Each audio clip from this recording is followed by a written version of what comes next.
All right. We were fixing an audio issue real quick. Let me just. How's that?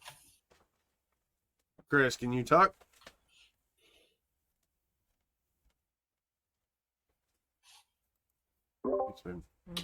Chris, you want to get a sound check? Tim, are we repeating real quick? Perfect. Oh, okay. I need to make sure that we got that down. All right. I apologize. We're right on time, but our partner in crime, Tim, just mentioned that we were having a little bit of an echo. Perfect. All right, Tim. Thank you. Everything is working great. All right. Thank you, Tim. Ooh, girlfriend just dropped dinner. Hey, sorry about that. Welcome to the podcast. It is the Drunk Tank episode 2, 12 hours for a catfish. I am DoxRyan. The man over there, that's Chris, C90, hello. My boy from Scotland. Tonight we're going to talk about a bunch of shit. Might touch on a couple topics that make you uncomfortable. If we do so, please feel free to mute the tab. We will have a now discussing line at the bottom. It'll tell you what we're discussing. We will try to get the links in chat to let you guys follow along, maybe read along so that you can audience participate, because this podcast is an audience participation podcast. First things first, with the opening round, we introduce ourselves. We're going to tell you a little about who we are, what we do. Then we're going to talk about what we're drinking during the podcast, give you a little review. Now, my lawyers have got a hold of me since last week and said, now, because we are drinking on this podcast, you better be of legal drinking age in your area if you're going to join us in a drink. I had lawyers with bats coming, hey, you didn't say drink responsibly. So now, drink responsibly and make sure you are of legal age to drink if you are joining us in a drink during the show. Audience participation is encouraged. However, if you are watching on my channel, please refrain from using all the custom voice commands, as it may distract from the podcast or interrupt the flow of conversation. We appreciate it. We love you that you use those, but just the podcast is not the time to drop, like pimp hands and all that BS. They're funny, not appropriate. So, that being said, I think we got the ramble and the BS about legal out of the way. Yeah. Party. And then he drops the host. Party. So much party.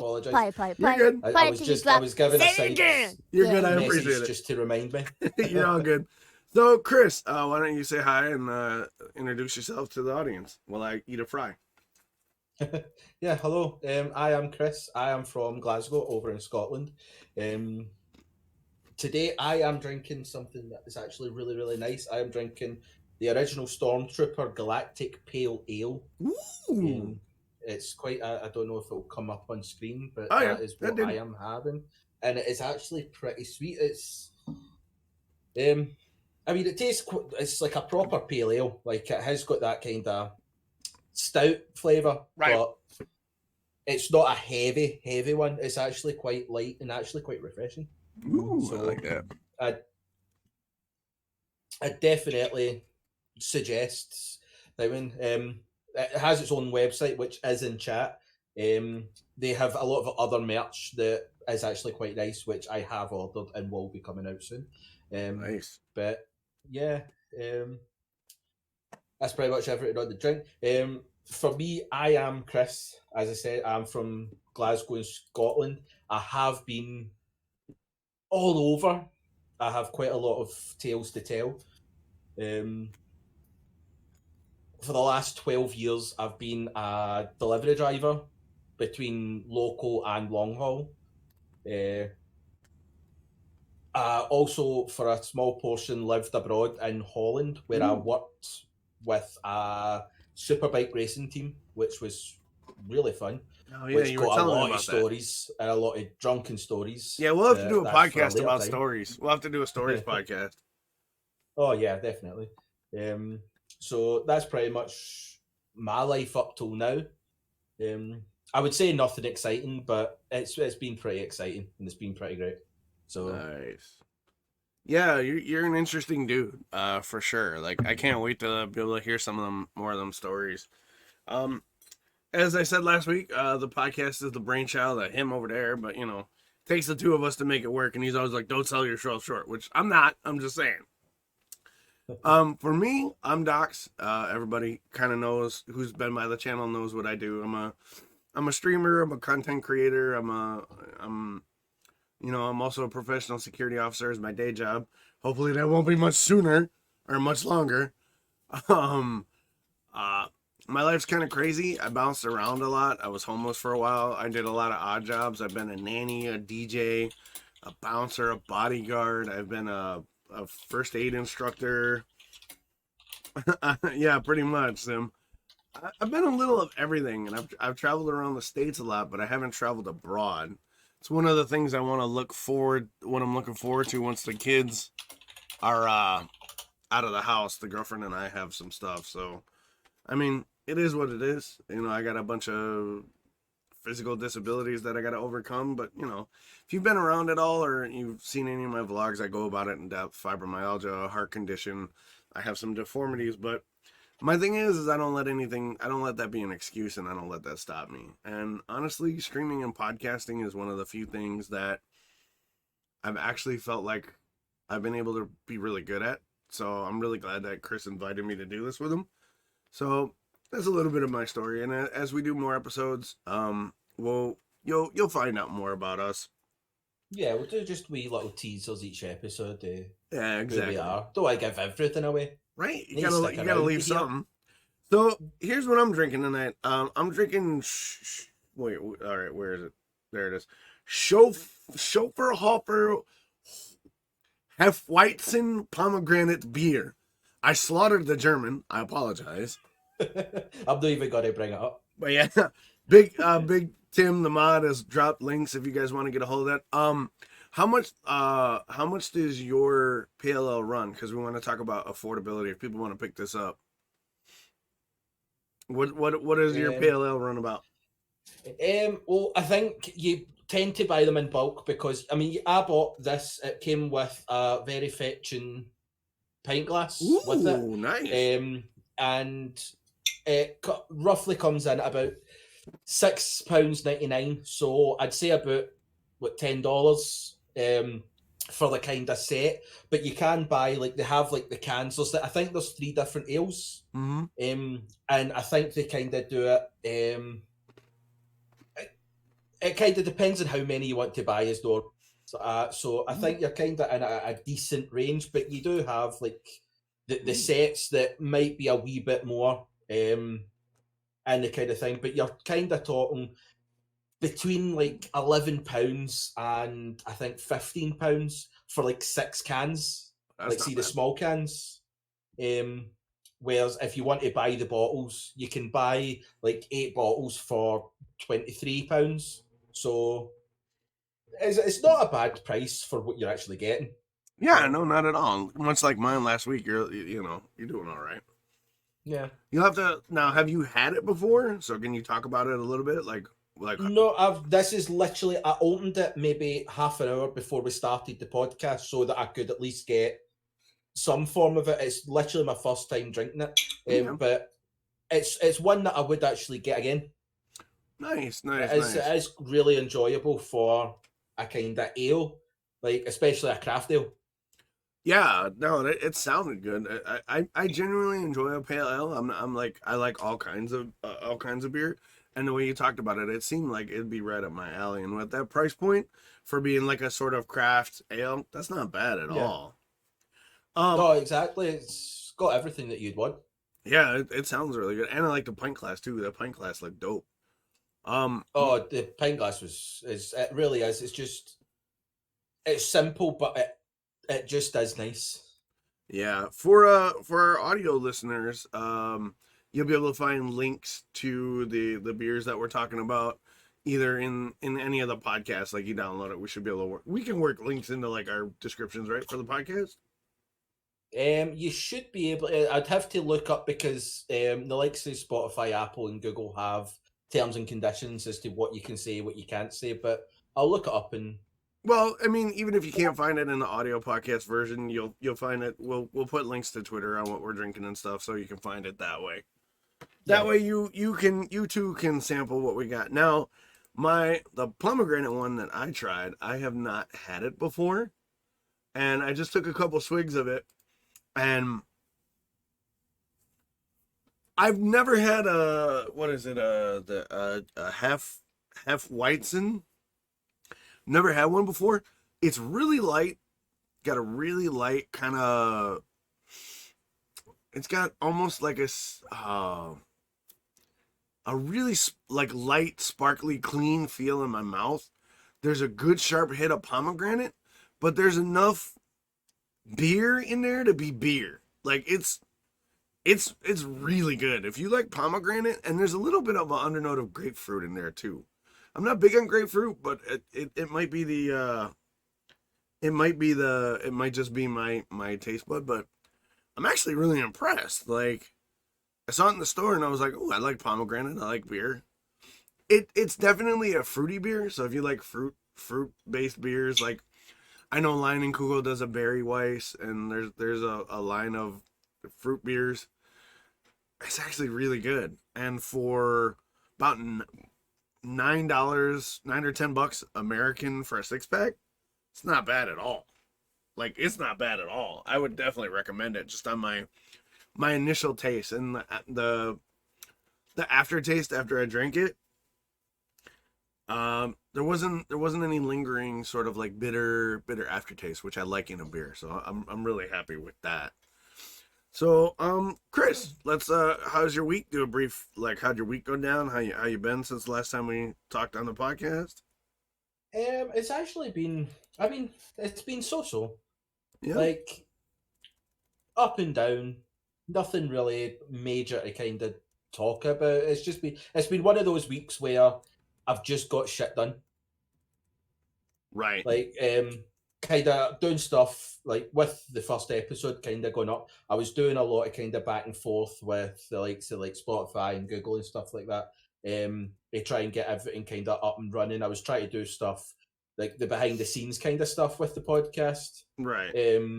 So between that and then just other kind of work and trying to get some sleep in between, that's pretty much been my week. Nothing really amazing. I mean, we've had a lot of snow, which has been quite hilarious, especially with my mum's dog, which is a Shih Tzu, which literally couldn't see above the snow.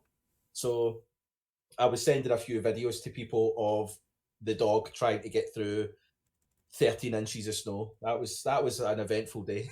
Yeah, that sounds like it. That's dope. Me, not a whole lot really.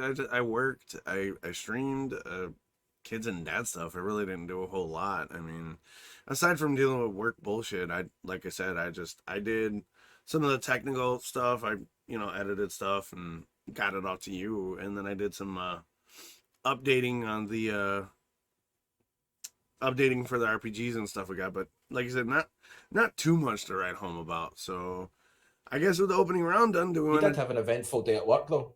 Oh yeah, dumbasses and getting called. Oh man, I don't want to go into it. It's enough bullshit, but it is what it is when you get a full-time job and kids and a wife and a girlfriend, or kids, a wife and a girlfriend, kids and a girlfriend and a dog. She's gonna come down and stab me. What the fuck are you saying? We're learning a lot about dogs today, people. So yeah, I mean, it was a busy week. So I was really looking forward to the podcast this week because like I like talking to you and just how you've been able to roll out getting the podcast up on all the social medias, man. I had no clue how to do that, dude. You crushed it. So I was super jacked. Can you you're not eating my sloppy Joe. Get down. I love you, but no. Get down. So yeah. Because I was expecting the podcast stuff to actually be a lot more difficult, but it literally was a case of pay for this, upload to this, and everybody will deal with everything else. So it's actually been pretty sweet in that sense. I've made it sound as if I've done a lot more work than what I actually have. So the Scotty rule. Pretty much. Oh, nice. 90% of the day I've just been sitting, drinking, scratching my ass, but I'll make it sound as if for 90% of the time I was working hard and... You were scratching your ass like a champ. Nice. All right. Somebody's got to do it. I know, right? Some of us over here got to die in the cold weather. Negative 24, by the way, today. I was outside. Ugh, fuck that shit. Anyway, so opening round over. Should we jump? All right.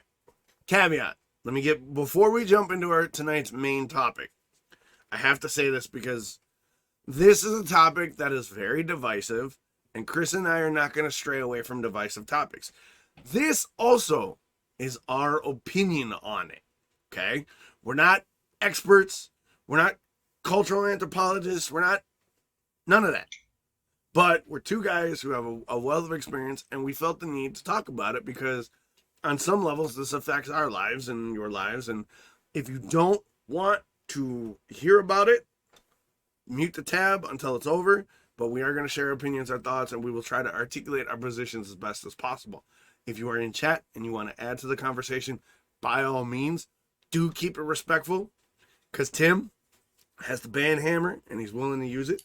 But he will only ban you if you break TOS or you're being a purposely negative asshole. So, that being said, tonight our main topic is we're going to jump into cancel culture and the social media mob mentality. So, I sort of picked this topic because it's something that, having been a streamer for about 3 years, it's something I see a lot.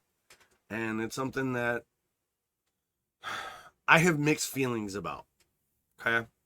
Cancel culture is essentially if you say something, if you make a bad tweet or an off-color joke, or you have some sort of scandal that gets out in the public eye, a lot of times cancel culture is like, you're done, get out of here. It's scorched earth, sort of burn the bridge. There's no second chances. There's no way of you coming back. And for the most part, I disagree with that. Now, there are some exceptions to the rule. Harvey Weinstein is a great example of cancel culture. He was a fucking shitty movie producer who abused his power to manipulate women to get roles in Hollywood. It's well documented. Guys like that, cancel culture, I'm all for. Get rid of them. You know, make amends, do what you got to do. Get assholes like that out. But then you get the, the Johnny Depp Amber Heard situation. Now, I'm not an expert on that case, but when it came out, it was Johnny Depp as an abusive husband, right? He did all this stuff to Amber Heard, and Amber Heard's the victim. Okay. Turns out a couple months down the line, well, let me backtrack. Once all that shit hits, Johnny Depp gets dropped from Disney and, all that, blacklisted in Hollywood. He's dragged through the mud, right? He's the worst human being ever. He's a horrible husband. What he did to Amber Heard is unacceptable. Okay? Johnny Depp's canceled. Get rid of him. No, all his charity work with kids in the hospital, all that, no good. Get it out of here, right? Fast forward a couple months, turns out Amber Heard kind of is more physical in the abuse. She's kind of nutty. Drops a deuce on his bed. She's doing all this crazy shit. There's no cry. There's no outcry or blacklisting of Amber Heard. In fact, her roles are expanding. She's getting more movie roles. She's being included in more projects. I think in the Amber Heard Johnny Depp thing, the truth is somewhere in the middle. You get two shitty people who aren't good for each other. Shit's going to happen, right? But the fact of the matter is Johnny Depp got the axe with no evidence whatsoever.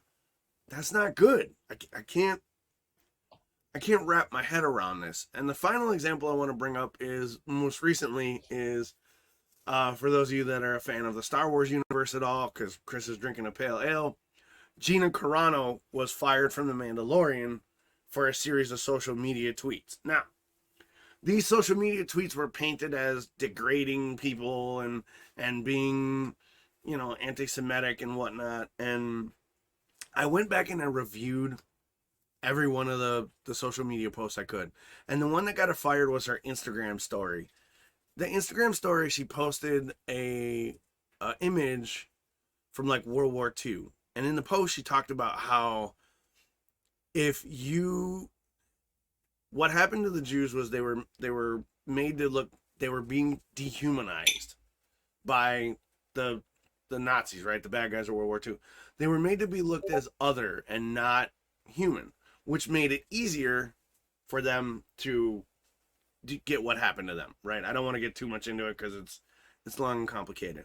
From everything that I read, it wasn't so much an she wasn't being an anti-Semite.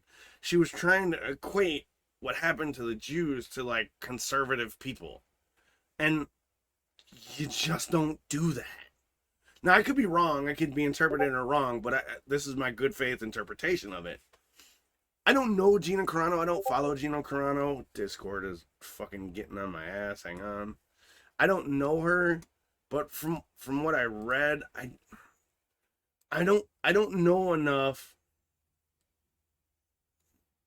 Oh, I gotta transition it. Thanks, Tim. Sorry. From everything I read and everything I saw, I didn't think she was degrading anybody. I didn't think she was denigrating. Now, she made some hot takes that are in poor taste.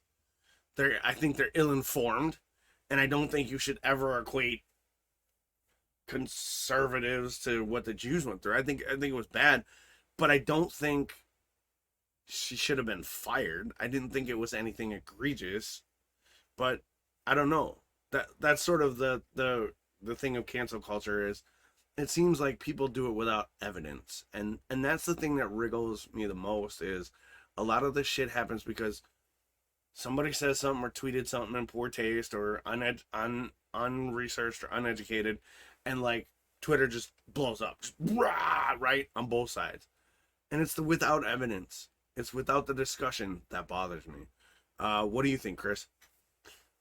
Well, that is a topic that's been going for years, like isn't a new topic to get brought up. I agree with some of your points. There's one or two of your points where I don't so much agree. I could understand your point of view. In the part where it's like what she had said was it could be interpreted that she was like degrading Jewish Holocaust for what I think in the cancel culture kind of thing. What you have to remember is we don't have a right to determine which words or phrases are offensive and not offensive. Like, it's not up to you. Like, one of the worst things that I always hear is when somebody comes up and goes, that's offensive. Offensive to who? Those people. And you're like, unless you are in that bracket, you do not have the right to be offended for someone else.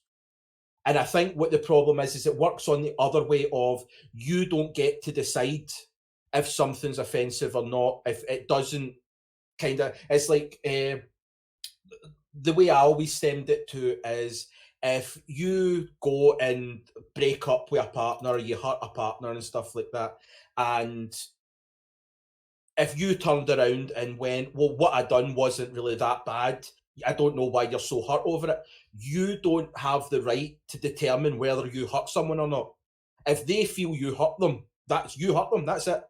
You don't get to decide how good or bad what you done was. That's on them. And I think that should also be put onto the kind of cancel culture to the point of you don't get to say what's offensive or not, but you don't get to, like, if someone does find it offensive, you don't get to dictate that. But on the kind of topics, I do agree with the fact that if Jimmy down the road says something out of line, be it racist, homophobic, sexist, anything like that, nothing's done, really.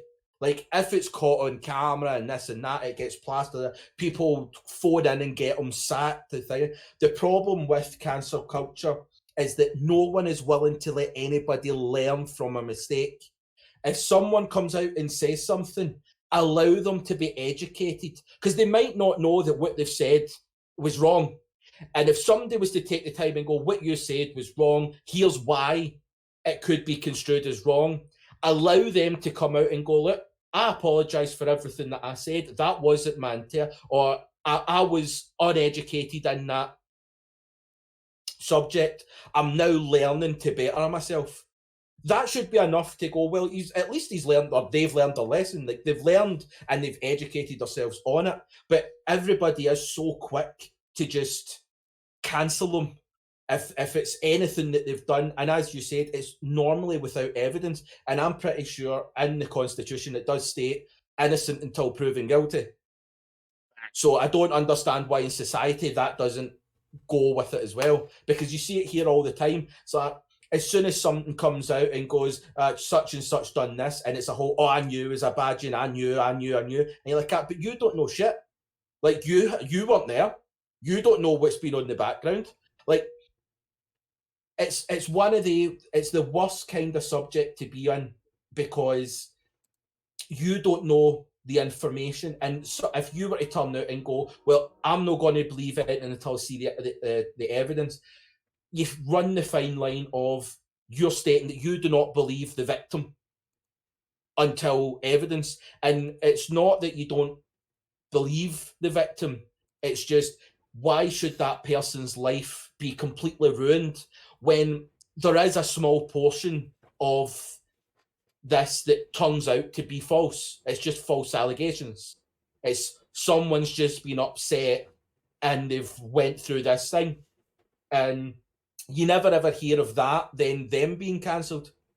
You never ever hear of the false allegations, then going back the way and going, right, well, that's me. So I do think it's one of the ones that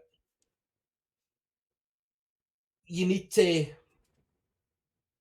see the evidence. If you're not involved in that, if you, like with Amber Heard and Johnny Depp, unless you were in that room with them, you do not know shit. Yep, you facts. do not know who said what, who done what, anything like that. When one party comes out and says such and such done this, and the other party comes out and says such and such done this, you have to take everything with a pinch of salt until it's came out exactly what's happening. And even at that, the problem that there is see with Amber Heard and Johnny Depp or any other online or celebrity or any other personality in that, this whole, the public have a right to know. Do we fuck? No, we See don't. what is going on between Johnny Depp and Amber Heard? We do not need to know. It is a private life that they have got. It's up to them to sort it. We do not need to know who threw what. We do not have to know who said what. That is their life. Let them live it. So I don't care who the person doing the road is doing. I really don't give a fuck. Why should I involve someone else's drama into my life? Like, it makes no sense. I've got other stuff that I can be doing than going through their shit. Like, I don't care. And I think what the problem is media and stuff like that are too used to pushing it into people's faces to the point where now society think that they need to know when they don't need to know anything. And as far as I'm concerned on the cancel culture, people just need to get their noses out other people's business. See if it's going to affect you, you should know. Otherwise, just back out and stay away. Yeah, you make a couple great points, and Tim added some. I wanna kind of add to it. I love how you brought up some points I was thinking about making, because that means we're on the same wavelength. You mentioned whose right it is to be offended, right? Or you don't have the right to tell somebody what's offensive or whatnot, and nobody does. But as you were describing the offense thing, you were basically hitting on a lot of like contextual stuff. Like when you talk about offense, and Tim mentioned it in chat, like a lot of the stuff that we hear is so twisted and taken out of context that people get upset about it, but don't dive in enough to figure out the context of which it was said. So not only do we not have the right to say, oh, it's not offensive or it is offensive or whatever, because A, we're not part of that group, marginalized, minority, whatever, and B, we weren't fucking there. Like, so how am I, like, my dog? If I look at my dog and say, oh, you shit on the carpet, you're wrong for that, my dog's not going to know that. My dog is just going to think, oh, I had to use the bathroom. Yeah. Right? So it's not that somebody has a right to tell somebody or not who's offended. That should be basic knowledge, right? Yeah. But a lot of the problem is that that's exactly what's happening. Everybody's telling, oh, well, you should be offended, or that's offended to that group. When that group's like, not really, or yeah, it is offended, but why are you the one trying to be my voice? Let me be my voice. On that point, it's another one thing on that point that we had was in schools we used to have, like, see your chalkboard, we called it a blackboard because it was black. Right, so did I. It was changed from blackboard to a chalkboard, and then they brought out the whiteboards, which were the marker boards. And the reason why they changed it is because the school administration of UK or whatever it was determined that the use of the word blackboard was racist. Right. And when they actually spoke to like the black community and stuff like that, at no point did any of them think that what we were meaning is to be degrading, that, oh, we write on your skin colour, because at the end of the day, black is still a colour. Yeah. Just like white that's is. all it is. So it was basically a group of white people that decided that it was racist. And you're like, but the people that it was apparently racist towards stated that it wasn't racist. So technically, the people that determined it was racist are the racist people for thinking that it would be racist. They're the ones that had that mind. So it's like, just on that point, it has to be context.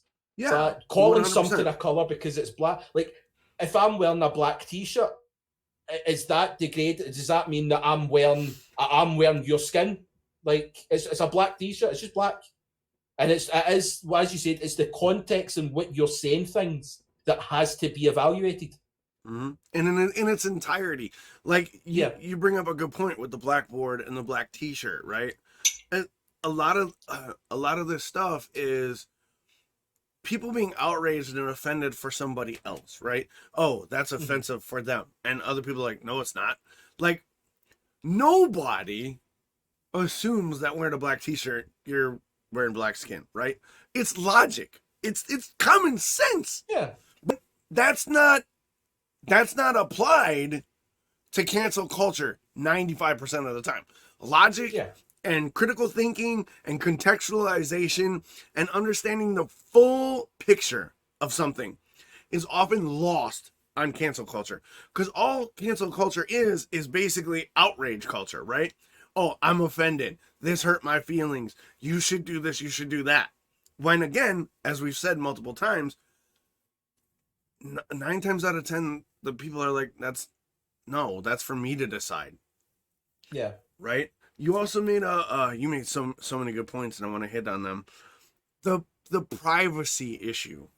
Okay? Whether it's celebrity, whether it's me, you, or the neighbor down the street. Everybody is entitled to a certain amount of privacy, right? Yeah. Now, the counter argument to that is, well, they're a celebrity, they chose this, we need to know because we pay their salary.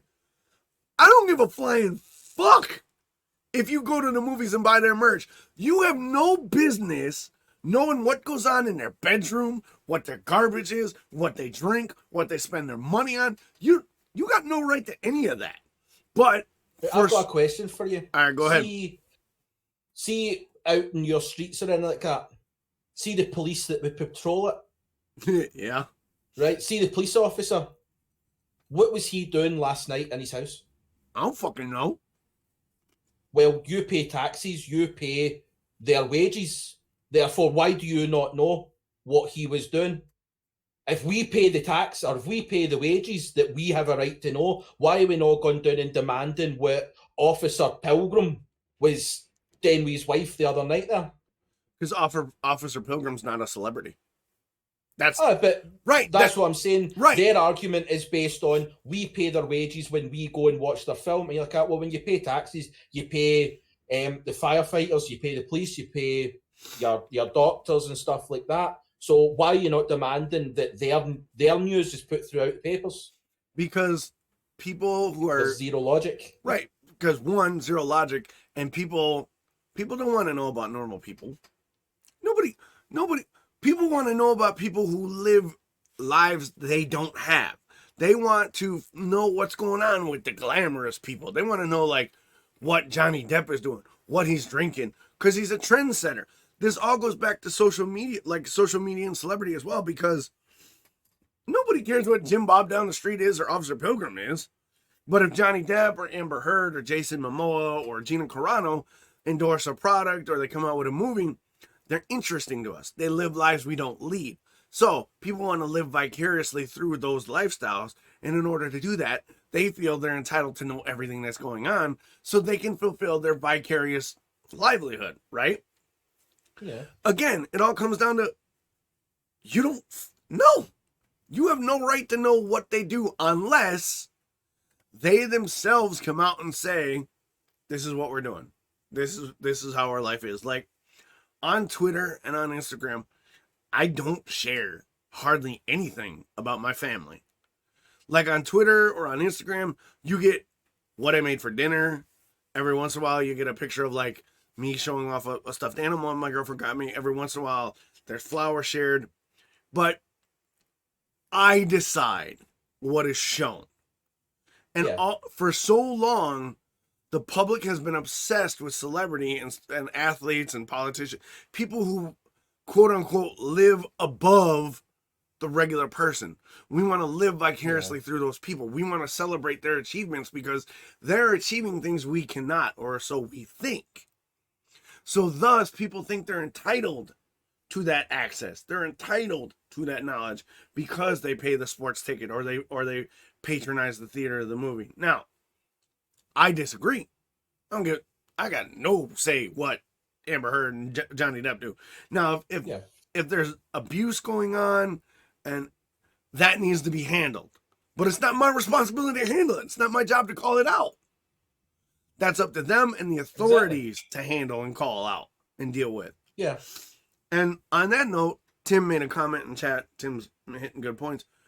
We talked about cyber stalking and stalking in general last week. Just a whole torrent of just nasty shit, right? Why is stalking and cyber stalking such a heinous crime, but what the paparazzi do isn't classified as stalking? Well, I think that is a kind of topic, because see, in the UK here, it is actually starting to be targeted. Okay. Like, it is starting to be, like, people are now starting to look at it and ask the questions of, well, you're, like, it's the people that are, like, see the way that, like, there used to be a newspaper here where basically what was happening is the paparazzis were going out to the parties and stuff, and they were taking pictures up celebrities' skirts. Fuck that. That's dirty shit. And selling it. And you're sitting there and you're going, what the fuck is this? And it's one thing to turn around and go, well, the people that are doing that is shocking, but nothing was being said about the people that were buying it. And you're like, hold on a fucking minute. Why the fuck is this company buying these pictures? Like, that is an arrestable offence in any other situation. Why the fuck are these paparazzis being paid to do such a thing? And no, it is like the stalking and paparazzi, it's such a fine line between it. And I think the only difference between them in my eyes is that the paparazzi get paid for it. I would agree. The other thing about the paparazzi is they have this veil of journalism, right? For so long they've had we're the journalism. We're the celebrity journalists. We're the ones who report the celebrity stuff. Now, if you want to write a celebrity story, you want to get access the right way, you want to be invited in to take photos, that's journalism. You hiding in the bushes, waiting for X celebrity to come out of their house and snap 80 fucking million pictures, you're not a journalist. You're not. It's a criminal. You're a criminal, a creep, and you're nothing but better than an ambulance chasing lawyer who waits for the accident, come across the fucking scanner, and then shows up before the cops do and be like, you should sue them. I'll represent you. They're vultures. They're vultures who invade privacy, who basically put these people that they're essentially stalking at risk.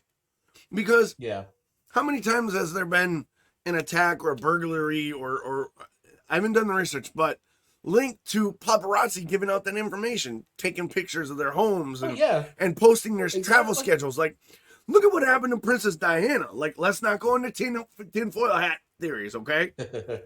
She was being chased by the paparazzi.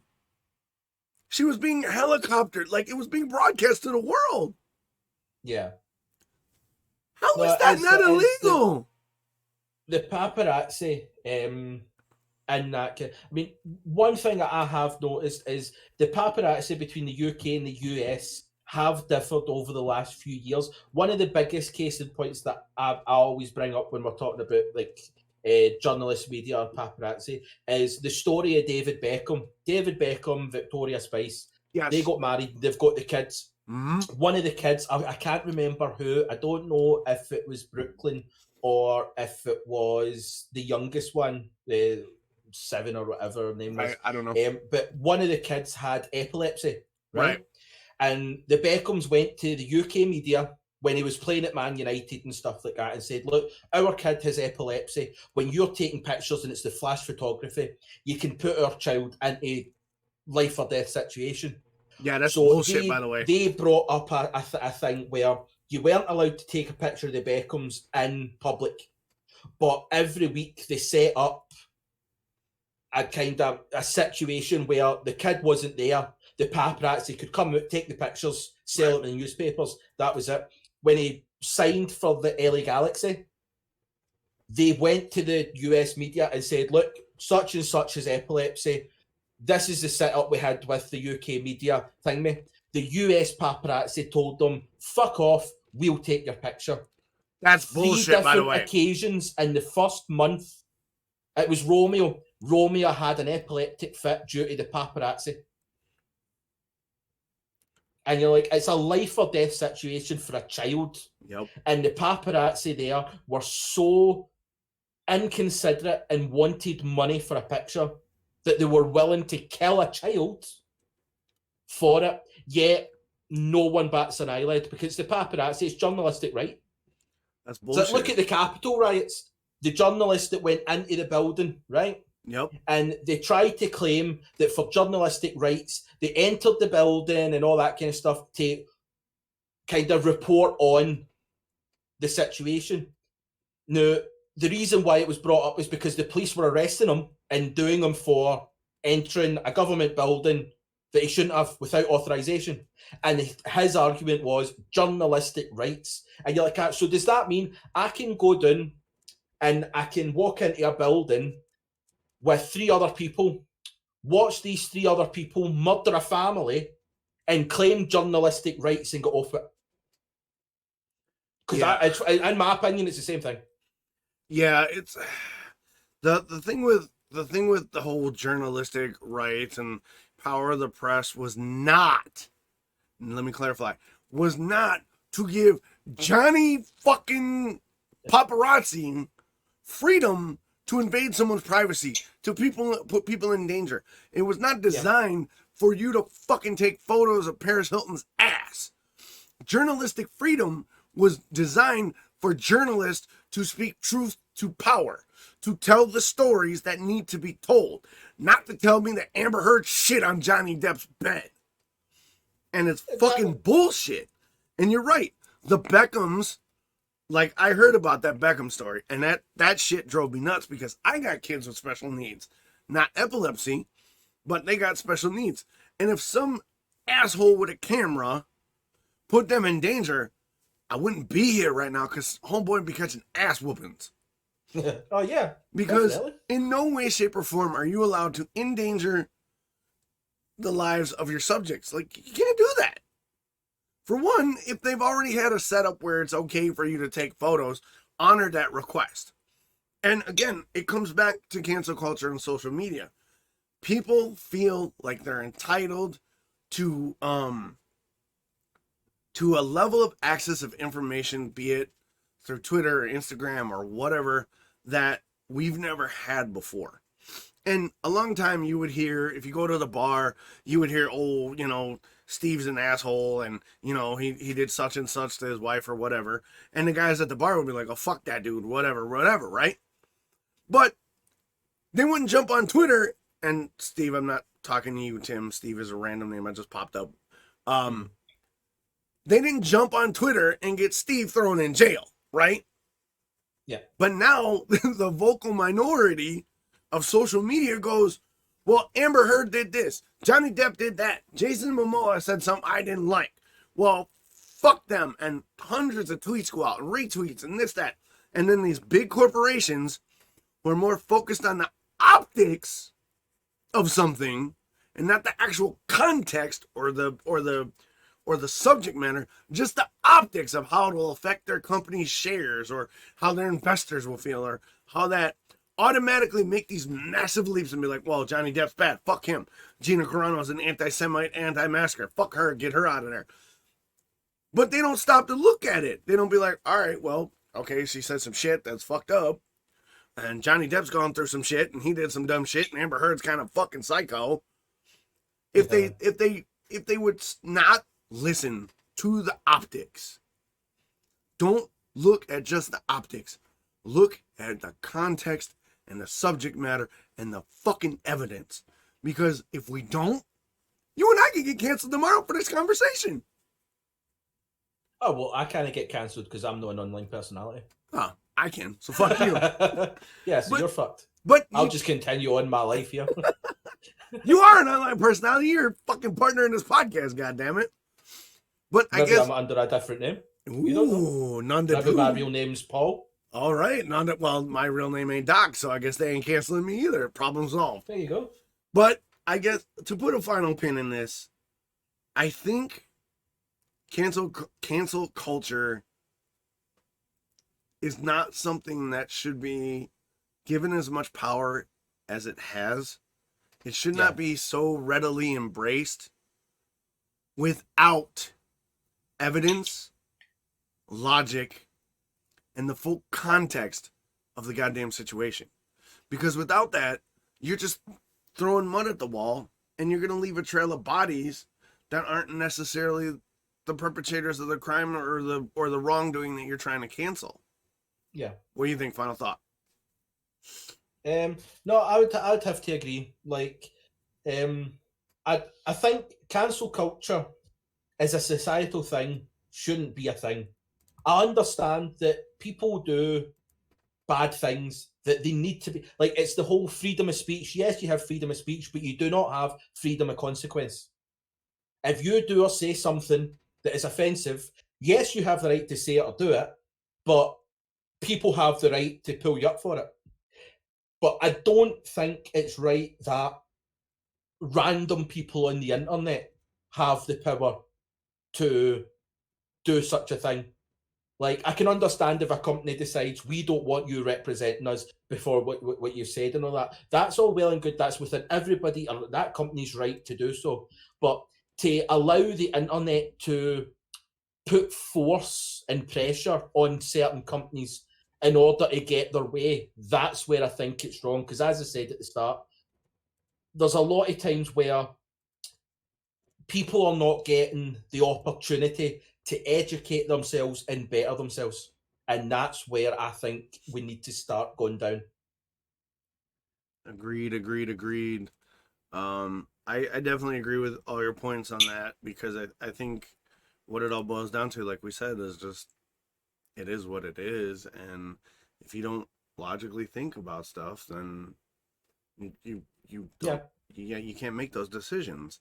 So what we're going to do now is last week we started with my ramble. So we're going to give Chris a chance to do his ramble. So we'll do our little audio clip here. What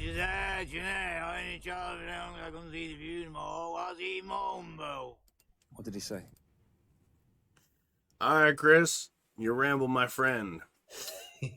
Well, it's quite a topic change from something so I think we needed a palate cleanser. Important to something even more important. Oh, really?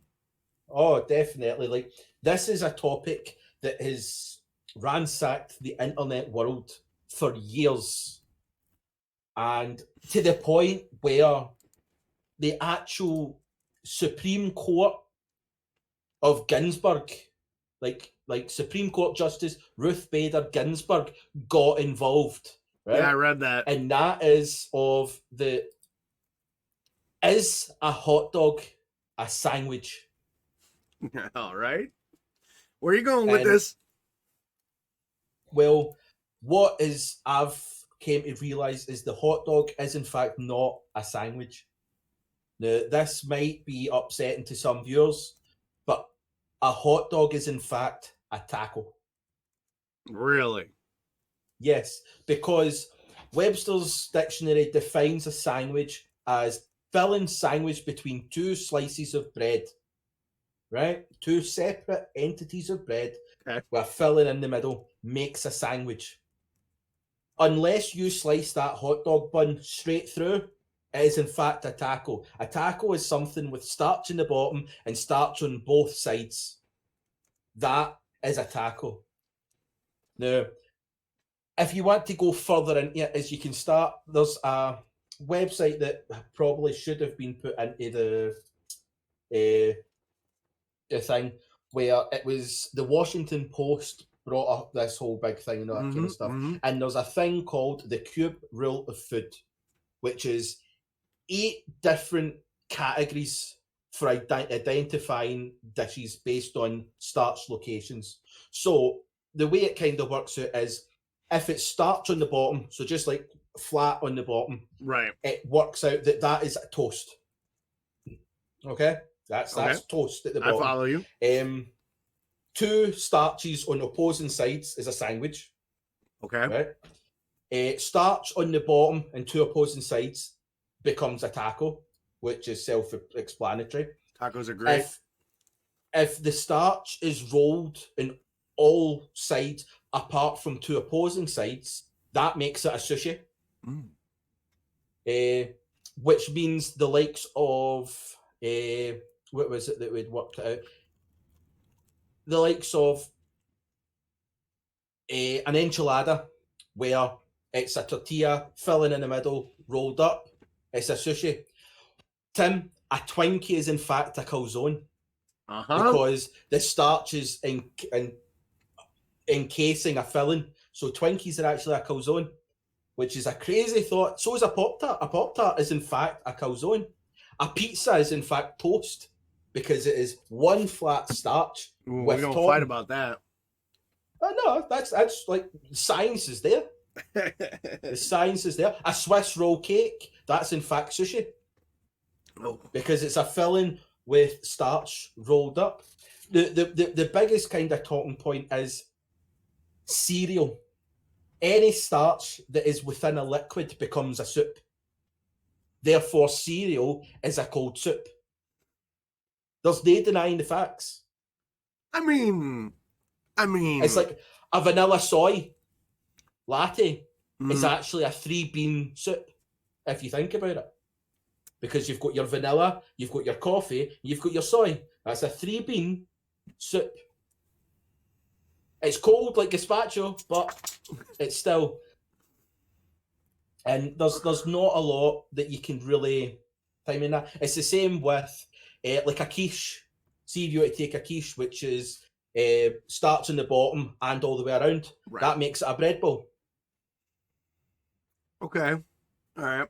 So that would make it a kind of like. But what you then have to go into is starches that don't have sides. In which, like spaghetti, what is spaghetti then? And in fact, spaghetti works out to be a salad. Because it's just there on its own. It doesn't have size. It doesn't have anything like that. Poutine is also a salad. Fried rice is a salad. Mashed potatoes is a salad. The questionable one that was brought up in this page was a steak. It's technically a salad because it's on its own. Even though it's a 1-ingredient salad, it's still a salad. And then that's where you can start going into a lot like a loaf of bread is the building block of the formula, and it might be a 6-sided starch, but it doesn't get placed as a calzone. it's still an uncut toast. Okay. That's the way they think it. It's the same with like a plain donut is toast, but a jelly donut's a calzone. I saw that reference. Yeah, which I think it's a good reference, and they make a valid point. So that's kind of that's what I want to talk about, and it's the same with like the chicken pot pie, the shepherd's pie, which is in fact toast jam side down. Okay. So, what's your thoughts on any of those amazing points I made? I mean, they are amazing points, but I would logically, scientifically, it all makes sense, right? I hadn't heard about the cube rule until you sent me this article, and when I read it, my initial reaction was like, get the fuck out of here, right? But as I read into it and I started thinking about it logically, it makes sense scientifically, right? It makes sense to me. Yeah. Well, we can wrap it up then. No. I was right. You ain't getting away that easy. You ain't getting away that easy, homeboy. Now, I could see some of that, how it's explained. Now, the problem I have with it is the cube rule boils everything down to 6 major food form factors and whatnot. By doing so, it takes the nuance of said dishes out and it generalizes all these I wouldn't foods. generalize, I would say more simplifies. Okay, yeah, okay. Good, better word. It simplifies things that don't really need to be simplified. Like a hot dog is a hot dog. Like it's a dog in a bun. Pizza's pizza. Like in a way to me, it seems an over-analysis of something, because a taco is a taco. Yes, if you stuff meat or veg and wrap it on 3 sides like they say, yeah, you could call it a taco. I get it, but a taco is a taco, man. There are things that make a taco a taco. There are things that make a calzone a calzone. Now, I agree. A calzone is a particular dish. Like, it's an Italian dish. It's got, filling in it. But you want to go deeper. What's a pasty? Have you ever heard of a pasty? A pasty's a calzone.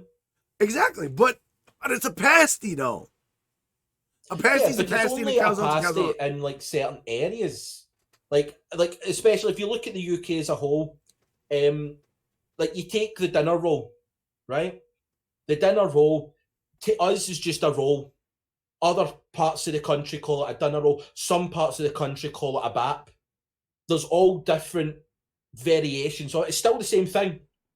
And I think the way this sort of goes is that it takes all the variables of everything and boils it down to 8 absolutes. And and my interpretation of it is, one, turning around and saying like a hot dog's a taco is just a bit of poking fun and stuff like that. Right, 100%. Like, I don't think it's supposed to be taken serious in that. It's a funny topic to kind of get it. But what I think also things is, to me, it opens up much more than it closes. Like, yeah, you can limit it. A pizza's a pizza, a hot dog's a hot dog. But see if you were to turn around and go, a hot dog's a taco and a taco's a taco, it would also help create that you can put any filling into such a thing and it will still have a name. Like if I put jelly and peanut butter in a taco, still a taco.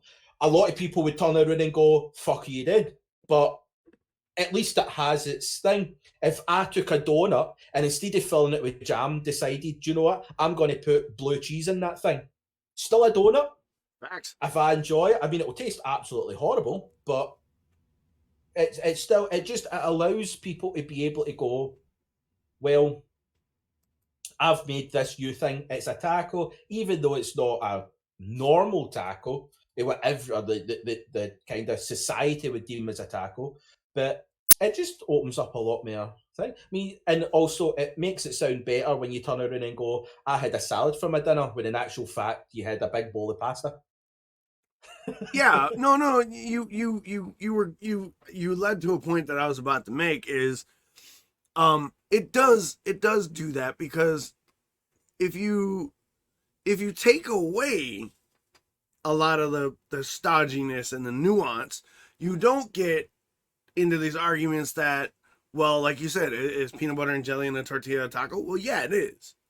But the food purists, they'd be like, that's not a taco. And to me... But who are they to determine exactly. which is which? I agree. Like, who are they to tell me that me putting tomato sauce on my cereal is wrong? I mean, your taste buds might tell you you're wrong, but that's neither here nor there. But I agree. I'll enjoy my soup. You have at it.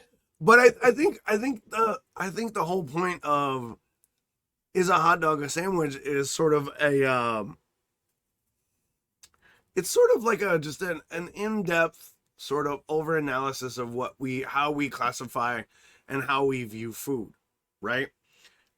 Because food, especially in first world countries, food as we know it, or let me rephrase, cuisine in first world countries is a luxury for a lot of people.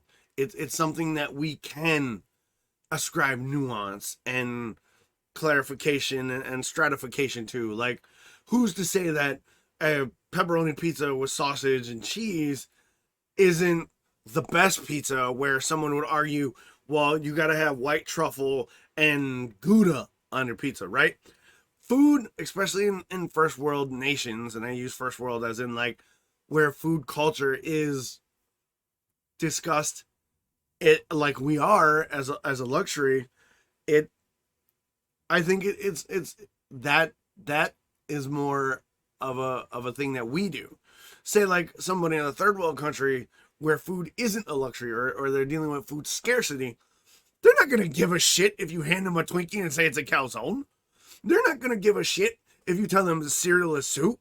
They're not going to give a shit if pizza is toast. All they're going to give a shit is it going to fill my belly? Am I going to stop getting hunger pains? Am I going to be able to provide for my family because I ingested this meal? I don't give a shit which college, just give it to me. And I think much like the argument, is hot dog a sandwich, you're not right or wrong either way, especially with how you clarify it, because a hot dog as a sandwich can also be a cultural thing. Like many people in chat have said, a sandwich is a burrito in another country. To me, a pasty isn't a calzone, it's a pasty. A pizza is a pizza. A Pop-Tart's a Pop-Tart, because that's the way I learned the item. I didn't think about the form factor or the classification of what it is. It's a fucking Pop-Tart. It's a fucking pizza. To me, that's what it is. So yeah. I think it's a luxury conversation and it's a cultural conversation, because if you have the luxury to discuss food culture, have at it. You're one of the lucky ones. There's millions of people who don't have food, or they're in food deserts, or have food scarcity. And then your cultural upbringing determines on how you view said item of food, whether it's a soup. Like you said, gazpacho. Gazpacho is a soup, right? It's a cold soup, but it's a soup. So by that definition, anything in some sort of liquid is a soup. Thus, on some levels, cereal is a soup. But also with that, we ascribe certain rules and stratifications to food, much like we do everything else. And I think the cube theory kind of takes away those stratifications and boils them down to their basic elements to open up the conversation of food without the pretense. I think it also allows people to actually enjoy, like, this is just my interpretation of it, but growing up, my family wasn't rich by all means and all that kind of stuff.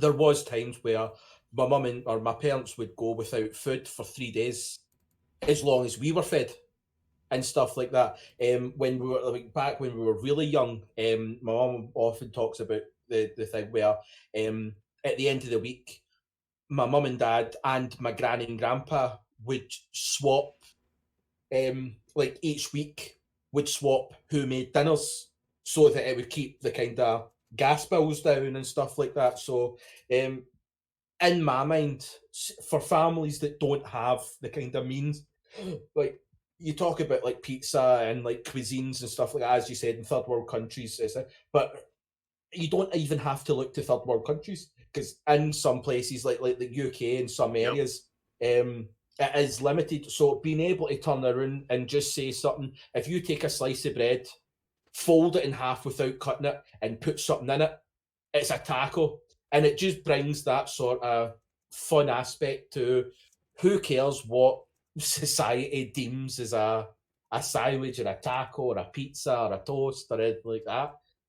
Like the main part of it is food is supposed to be fun and hilarious and enjoyable. So if, like, as I said, it was the whole lasagna thing.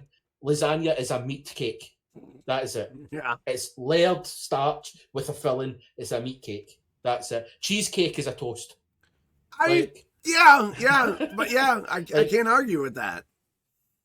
But I didn't mean to interrupt. Continue. I just wanted to agree on your point. No. That was pretty much the main point. Was just that it's supposed to be an enjoyable thing. So why allow these food connoisseurs to dictate the level of sophistication in food? It's like whiskey. Everybody thinks, oh, there's a certain way you have to drink whiskey. You have to think. No, just take a bottle of whiskey, put it in a glass, and drink it. If you want to mix it with something, mix it with something.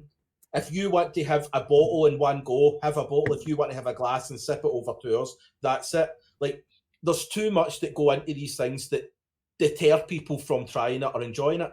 Right. Let's scrub that. If you want to call a hot dog a taco, fucking go ahead. Enjoy yourself. It's going to taste the same whether it's called a taco or a hot dog. So yeah. No, like you said, to kind of put a end point on a couple of your points, you're right.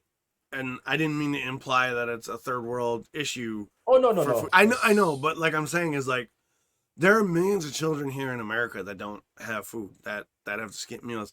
I myself, okay, this is a personal note. I myself have kids.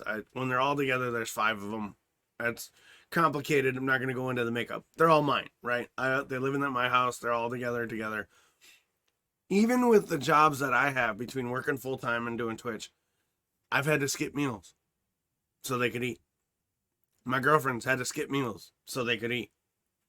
Yeah. So it's not just first world nations that have the luxury of food, because food scarcity and food insecurity are major issues in the world, not only here, but in the UK, but also in Africa and China.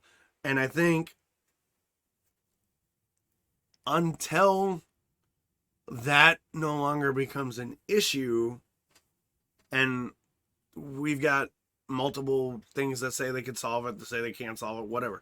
The politics of it I don't care.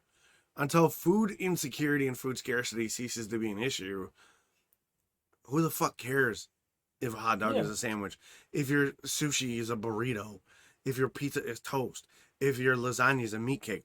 I don't give a shit. Does it taste good? Yeah. Is it something that I'm going to enjoy? Is it going to fill my belly? Fucking have at it. Like, bring that shit on. Yeah. For too long, food snobs have, like you said, gate-kept what is, what isn't. I don't give a shit. I don't care what your food snob says. As long as it's good and it fills my belly, I don't give a flying fuck. Agreed. But I do admit, I do like the cube theory, and I do like the discussion of food as it is. So I think that was really interesting, because I'd never heard the cube theory before, and I thought that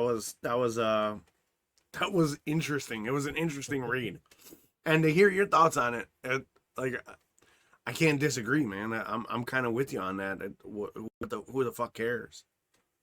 You know. Yeah. All right, so plus at the same time, the Supreme Court justice ruled that the hot dog is in fact a sandwich. So yes, they did. They did. Anybody that thinks otherwise is wrong.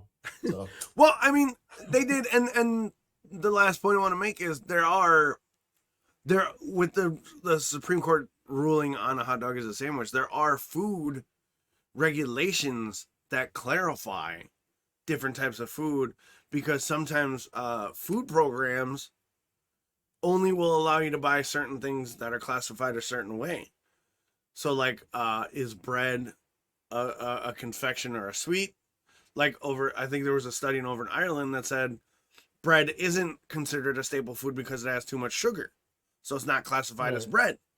So, I mean, it's a debate that has ramifications on all spectrums. It's not just two idiots on the internet bullshitting about whether a PB&J is a taco or a lasagna is a meat cake. You know what I mean? But yeah, I like it, man. That was a great ramble. It was a great topic. I think it spurs a lot of thought and discussion. So now it's definitely a thought provoker. It is, and I like it. So now we're gonna jump over to my ramble, which is probably not as thought provoking as Chris's. Do you speak any English? Do you understand the words that are coming out of my mouth? Nope. I cannot believe this shit. And that's exactly it. Stardew Valley, what the fuck? All right? I got some thoughts, and I got some feels about this. Because Stardew Valley is a game that I wrote off as like, nope, not my jam. I'm not into the farming sim. I'm not into the survival shit. I'm not. No, it's not my jam. No, I'll hard pass. Right. And then you and Zim's ass were online last night when I'm doing GM prep and whatnot and finalizing whatever, and you're like, oh yeah, we've been playing Stardew Valley forever, blah blah blah blah blah. You should join us. It's real fun, dogs. And then you start streaming at the Discord, and I start watching it, and I'm like, all right, I can, all right. And I'm like, no. And then you're like, oh, it's a tenner. I'm like, fuck, I'm in, right? So I buy this game that I would never buy under normal circumstances. And I end up streaming this thing for 8.5 fucking hours, right? Can't tell you what was keeping me involved, right? Like, I like that I don't like farming. So I planted seeds, watered my shit, picked my shit up out of the ground. But then I was like, ooh, there's mines to explore. Ooh, there's fishing. Fuck your fishing mechanic. Can't stand that shit. I'm bad at it. I'm so bad at it. Right? But then it's like, oh, there's interesting people in town. And I'm like, well, all right, I got to talk to them. And then the game is like, oh, you're part of this community. So they have community events. And I'm like, all right. And slowly but surely, all these little elements suck me in. And I'm like, ooh, I got to water this. And I got to feed my dog. And I got to go talk to Emily. And I got to talk to Abigail because Abigail's bae. And Leah's a bitch. And then I got to go to the dance. And I can't get a dance for the date. Even though I gave that bitch cookies. And she still turned me down for the dance. I can't explain to you why Stardew Valley caught my attention and held it. Because normally I'm like, bag that, I'm out. But I'm like, now I'm thinking to myself, all right, next time I go back to the farm, I got to catch that fish. I got to plant that seed. I got to get down in the mines. And then I got to go talk to that bitch who turned me down for the dance. And then I got to go talk to Sebastian's fucking loser ass. Which woman was it that turned you down? Because I'm pretty sure there was 7. You know what? We don't need to talk about that right now. We don't. No, the number's irrelevant of who turned me down, Chris. I'm pretty sure it was an important part of the whole Steam where you went to 7 different people and each of them turned you down in a much more aggressive manner as you went on. Like, did someone not say, no? They all did. And in their own way, it was, you know, I got to dance for someone else, or just flat no. It's like, you know what? I didn't know I had to give you fuckers presents. All I had was, well, show up at the dance, find a date. So I was like, hey, I'm a good looking dude. I fixed the bridge. I cashed in some fish. I'm working on a community center. And everybody, dudes and the chicks, turned me down. Yeah, I just wanted, Tim's just raised a good point. It was actually 12. Yeah, I'm 12 knockbacks. Yeah, you know, I was 12. purposely ignoring. In the case of what, 5 minutes? 5 minutes, 12 knockbacks. I was purposely ignoring Tim's correction of how many it was because we don't need to talk about that because they all have bad taste. They should have danced with Dox because I'm a hell of a dancer and I'm flying with my gray hair and my blue eyes and my skull t-shirt.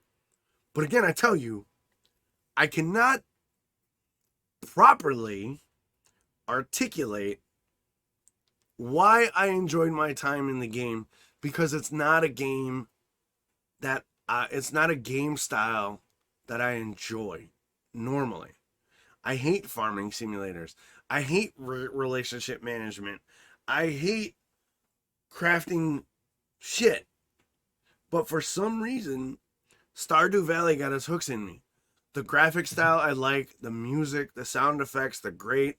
There is a bit of darkness there that I want to explore, like what's going on with the company. I want to kill Morris in his sleep and, you know, put his head on a pike because I cannot articulate why all I can think about playing is Stardew Valley lately, and I fucking hate you and Zim. I can't stand it right now because I want to play Stardew Valley. You can't really hate me because as much as you were knocked back so many times, I spent 12 hours trying to catch a catfish for an achievement. 12 solid hours. I think I managed to get to day 27 trying to catch a catfish. I was in every lake, every river, every ocean. Was it raining? Was it sunny? Was it 6 a.m.? Was it 6 p.m.? Every which way I possibly could. And could I catch a bloody fucking catfish? No. And it was 5:35 a.m. when I finally caught. And if anybody wants to try after the stream, go and check out Rin Siren's stream because she's got the moment on her stream where I found a fucking catfish. I gotta clip it. And it was a beautiful moment. I cried and everything. Weep like a baby. I shut down the game and went to my bed. That's amazing. I gotta go clip her. I think she's got in the bottom. I'm gonna have to go clip that for you. Now, here's the question. All that trial and tribulation, you still want to go back, don't you? Oh, definitely. As soon as this stream's done, I'm going back onto the game. Yeah, I'm gonna edit some shit. Slacker. But what if I can't edit until you come back, so what I'll go catch another pike. What okay. But how would you articulate Stardew Valley? What for you, what is the hook? Because I'm hooked. I want to play more Stardew Valley. It's, to be honest, it's one of the games, like for me personally, if I was going to explain to someone that was interested in buying it, the way I would say it is the most infuriating, soul-destroying, time-consuming piece of shit that you need to go and buy because it's also just so gripping. Like, as you said, the music is just such a chill, relaxing music. The style of game, like there's no, like on some of the achievement there's like, oh, you've got a 2-day period, but in most things there's not a rush. You need to do this, you need to do that. It's as you play the game, unlock these things as you go. But like you said, there is a story behind like the Joja company and stuff like that, and Morris fucker Fuck him. you want to discover. And there's just so many little aspects where like there's like that 12 hours, I was on your stream for the entire 8 hours of it, and if you watch that stream, all you hear in the background is me constantly going, fuck this game, fuck this catfish, fuck this, fuck that, fuck all this stuff. You're not wrong. And I was still there playing it because I could not turn the fucking thing off. Oh yeah, you're not wrong, man. I died so much. I died laughing so hard because every time you'd pull a fish, I'd wait, and then I'd hear "son of a bitch," and I'd be like, "Oh my god, it was hilarious." And here's the thing, I think you hit a nail on the head. It's relaxing. Yeah. Like, I don't play relaxing games. Like, I've never been one to play a relaxing game. I've never, because I'm always running. There's always a podcast. There's always an RPG. There's always a kid emergency, dinner, groceries, errands, work, dog, girlfriend, all of it. I don't slow down, right? I don't slow down. I don't relax. Like, my relaxation is when the work week is over on Friday from my day job. I get to sleep in on Saturday, and then I get to look forward to streaming and hanging out with my kids. But I don't relax. I don't want Dox is always like, right? And I think because of the music being so reminiscent of like old school Nintendo or old school Sega, that sort of that chip tunes, sort of upbeat Zelda, almost Zelda like adventure. Yeah, there's a definite vibe. There's a definite vibe with just every song in the soundtrack. Yeah, the soundtrack does so much to just kind of let you absorb into the world of Stardew Valley. And when I got it, I was like, oh, well, is there a story? And you guys were like, yeah, there's a story, but it's not central to it. But yet, I want to know what the hell's going on. Oh, yeah, definitely. I want to know, I almost want to know, is this town like Hot Fuzz? Is everybody as nice and normal as they say? Or is there some dirty going on that I don't know about? And I want to know, why is Sebastian such a emo boy? Why is Elliot living in a house with no lights and spiders? Like, is that your jam, Elliot? Because it's not mine. Right? I want to know more. I'm drawn in. It's like, it almost reminds me, and I only played for 8 hours, and I definitely want to go back. I'm definitely going to stream it more this week because I'm hooked. Fucking game. It's almost like a good sitcom where the setup is kind of like, oh, you've seen it, right? But then a character comes in and you're like, oh, that dude's interesting. Or a funny moment happens in the woods. You're like, oh, that's great. Yeah. And I think to me that's what Stardew Valley has. It has that one familiar sort of, you've been there, you know the formula, but it presents it in a way that is eye-catching, ear-catching, and makes you sort of want to fall into it because it's such a relaxing thing. And then you get hit with the characters and you start to feel invested. And like Tim said, neither of us are sponsored by the developers, but that's a damn fine game. And it's infuriating. I hate your fishing mechanic. Your fishing mechanic can eat my ass. I've perfected the fishing mechanic. I can't wait to see it. Your relationship mechanic of not knowing who likes what, I get. And everybody, like a couple people were sending me the wiki. Oh, they like that. I don't want the wiki. Let me get to know these people myself and see if I can figure it out. Yeah. Right? I appreciate the help. Send me all you want, but I'm not going to read the wiki. I want to get to know Elliot. I want to get to know what Abigail's into. I want to see what Emily's doing. I want to know what Leah is doing. And then I want to figure out what the hell George is up to. And I want to go back and I want to find out what's in the mines. Why do I got to go to level 40? Is there an end to the mine? Is there a monster hiding in there? Is something going to destroy my quaint little town that I got to defend with my rusty ass sword and my skull t-shirt? Because that ain't happening on Dox's watch, baby. Not happening. And it's the same with the community centre. It's why are you rebuilding the community centre? What's the story behind that? I know in my mind it's somewhat connected to the Joja thing, but like it's such a cool thing of you're having to go throughout like the town and the other aspects of the game to then collect these things for the community centre. Like what's going to happen when you finally build the community centre? Like there's just so much. And the one thing that I want to point out is it was Zim that put it on to me. Yep. And I'd like to say, fuck you, Zim. Yeah, big Thank fuck you, Zim. Yeah, when you mentioned the community center, I had a thought. Stardew Valley has a very Scooby-Doo like quality to me. Yeah, it has a very Saturday. Oh yeah, I can feel that. Yeah, it has a very Saturday morning cartoon vibe where you get invested and you want to watch another episode. It's the sitcom thing, but it does with the community center specifically. Is Joja the evil corporation? Are we gonna unmask a real estate developer who wants to bulldoze a town and destroy all these lives like they do on Scooby-Doo? Because if that's happening, I'm throwing that bitch in the river.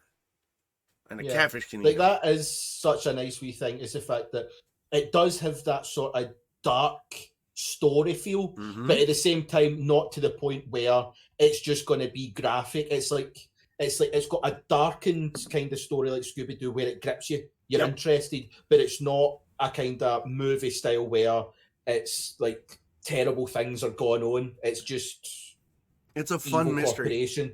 It's Best Javov. That's who owns Georgia. Yeah, right. It's a fun mystery presented in a way that is enjoyable, relaxing, calming, intriguing. Mm-hmm.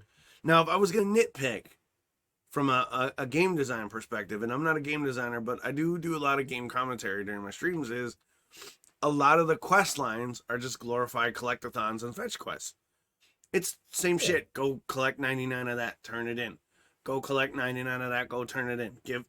So there's not a lot of depth or nuance right now. Bear in mind, I'm 8 hours in to the quest system.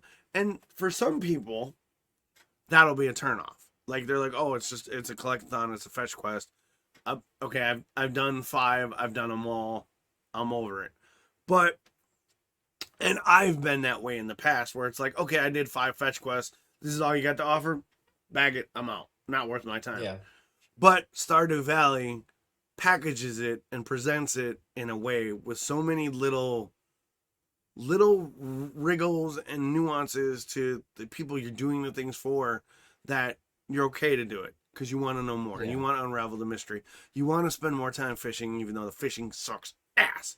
You want to like chop more trees because you want to plant more seeds and water your dog and build on your house, because in essence, it's sort of a life and relationship simulator without the drama and the bullshit and the real world repercussions and just the overarching despair that life can be sometimes. It's an escapist to another sort of reality of like, okay, you're in a Saturday morning Scooby-Doo episode, you're in that sitcom with all your friends, and there may be some dark shit that you gotta face as friends, but you're gonna face it as friends. And I think that's another hook for me. You know, I think I'll be amazed if it turns out that Robin shat on Demetrius's bed. Yeah, I mean, I mean, that begs the question: do you have a right to know if Robin shat on Demetrius's bed? But I mean, 8.5 hours in, I gotta tell you right now, I'm infatuated with Stardew Valley, and I didn't give it a chance. I looked at it, I saw a bunch of people playing it, a bunch of streamers that I followed who are bigger, were bigger.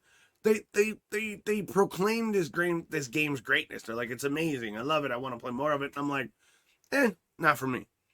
And for me, one of my biggest takeaways of Stardew Valley is my own bias, my own prejudice, my own, got in the way of something that I've been on my radar. It's always in my recommends on Steam. Yeah. But because I was like, it's not my jam, I was afraid to dip into it till I saw you two going at it. You two having fun with it. You two laughing it up, having a great time. And I'm like, all right, yeah. And then Rins jumped in later for a little while, and Tim jumped in on voice chat, and it was sort of this communal, like, bullshit hangout session. And well, the Rins made a really a funny and good point during that call, is the fact that there was 4 of us in that call. You can play 4-player, but Tim wasn't playing, he was watching. But the 3 of us were all in our own game. We weren't even playing the same game together. But we were. But it was the way the game's created is, be it you're playing it or not playing it, be in the same game or not in the same game, everybody can just be a part. It's all similar. Like me going after a catfish and constantly complaining that I couldn't catch one. You and your dance partner mishap. There was like so much going on that we were all involved in, even though we weren't actually involved in it. It's just such a good communal game in that sense, that just get everybody hopped into a voice chat and just laugh away at the entirety of the game. Yeah, no, I agree. And I don't know, like I said, man, I'm hooked. I'm infatuated with it. I want to know more. I want to dip into it. I want to unravel it. And I mean, I want to be in voice chat and like have people laugh about me not catching a dance partner, or I want to do it on even if I don't stream it. Like, I want to know more. I want to play more. I want to play more with my friends. because you're right. It is a communal thing, even though we're not playing co-op. We're still playing co-op because you're in your farm. I'm in my farm. Your experience, your story is different than mine. Maybe you get a dance partner. Maybe you take 12 hours to catch that catfish where I catch, 50 carp, Yeah. And I think that's a gripping thing. And I think that's one from a streamer's perspective engrossing, because you want to see that person's story of their farm. They become a character in that show, right? Exactly. And on a personal level, you want to know that story. You want to know your story. Exactly. Like, definitely. Because, like, as you pointed out, it's like, be it they're streaming it or not, when Zim he started playing, or no, I'd messaged Zim and said, by the way, I've downloaded the game. I was playing a couple of, like, a bit yet to get used to the mechanics and stuff. If you want to play it, and it was just a kind of spur of the moment where me and Zim just started playing, and, like, he had said whether or not he was going to, like, stream it or not, but it ended up that it was just in the voice chat, just the two of us, and it really was. It was one of the best gaming experiences I've had in a long time. Facts. Just the game and just how chilled and relaxing and stuff like that it was. And then when you came into it and it started getting a wee bit, like, when we started to get to, like, hour 6, hour 7, hour 8, and it started getting a wee bit more infuriated and stuff like that, I still couldn't stop. Like, you still wanted to get to that next bit. So it's definitely, I mean, I kind of really, my experience on game is I play FIFA and Football Manager and stuff like that. I'm used to repetitive games. So that aspect of it never really bothered me, but just everything else about it, it's just, as you said, it's just so gripping and relaxing that makes you want to play more.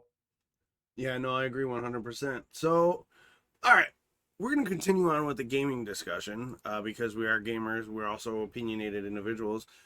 We didn't get to this last week because we went a little long on the Super Bowl, but one of the things we like to talk about is upcoming game releases. We had this on the schedule for last week, and I think it's important to touch on because we've already hit on Stardew Valley.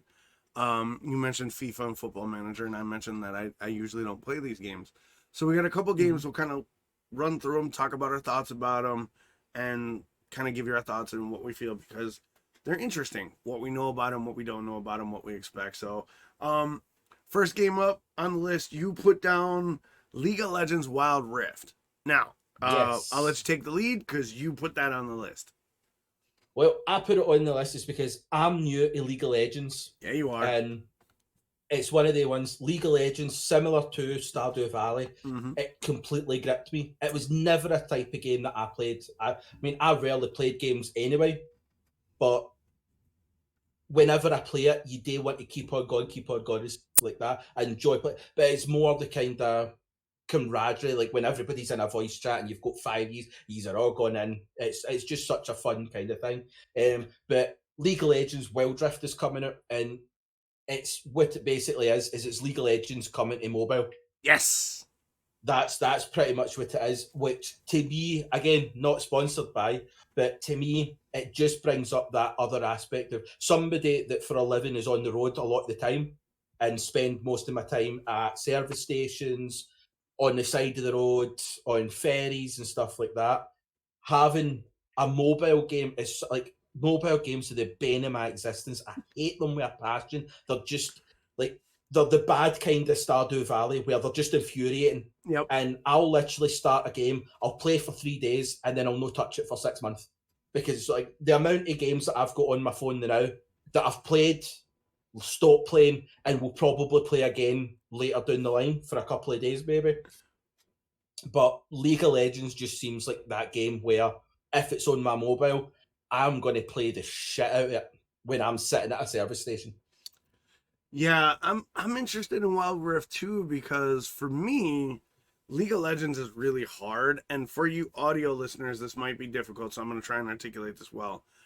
I don't have two working hands, and League of Legends on PC is a multi-opponent battle arena game. It's a MOBA, where you use the keyboard and mouse to play the game.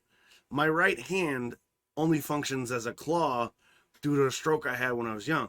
So doing W, A, S, and D on the keyboard and trying to aim skill shots and trigger abilities and be able to respond in real time is extremely difficult for me. Extremely difficult. So League of Legends on PC, I only play bots because, one, I'm not a sweaty tryhard. Two, I don't want to deal with the toxic bullshit. I want to play with my friends, right? Yeah. I like the idea of Wild Rift because it's 2 thumbs. My thumbs work. I can play 2 thumbs on my phone all day. And it's free to play.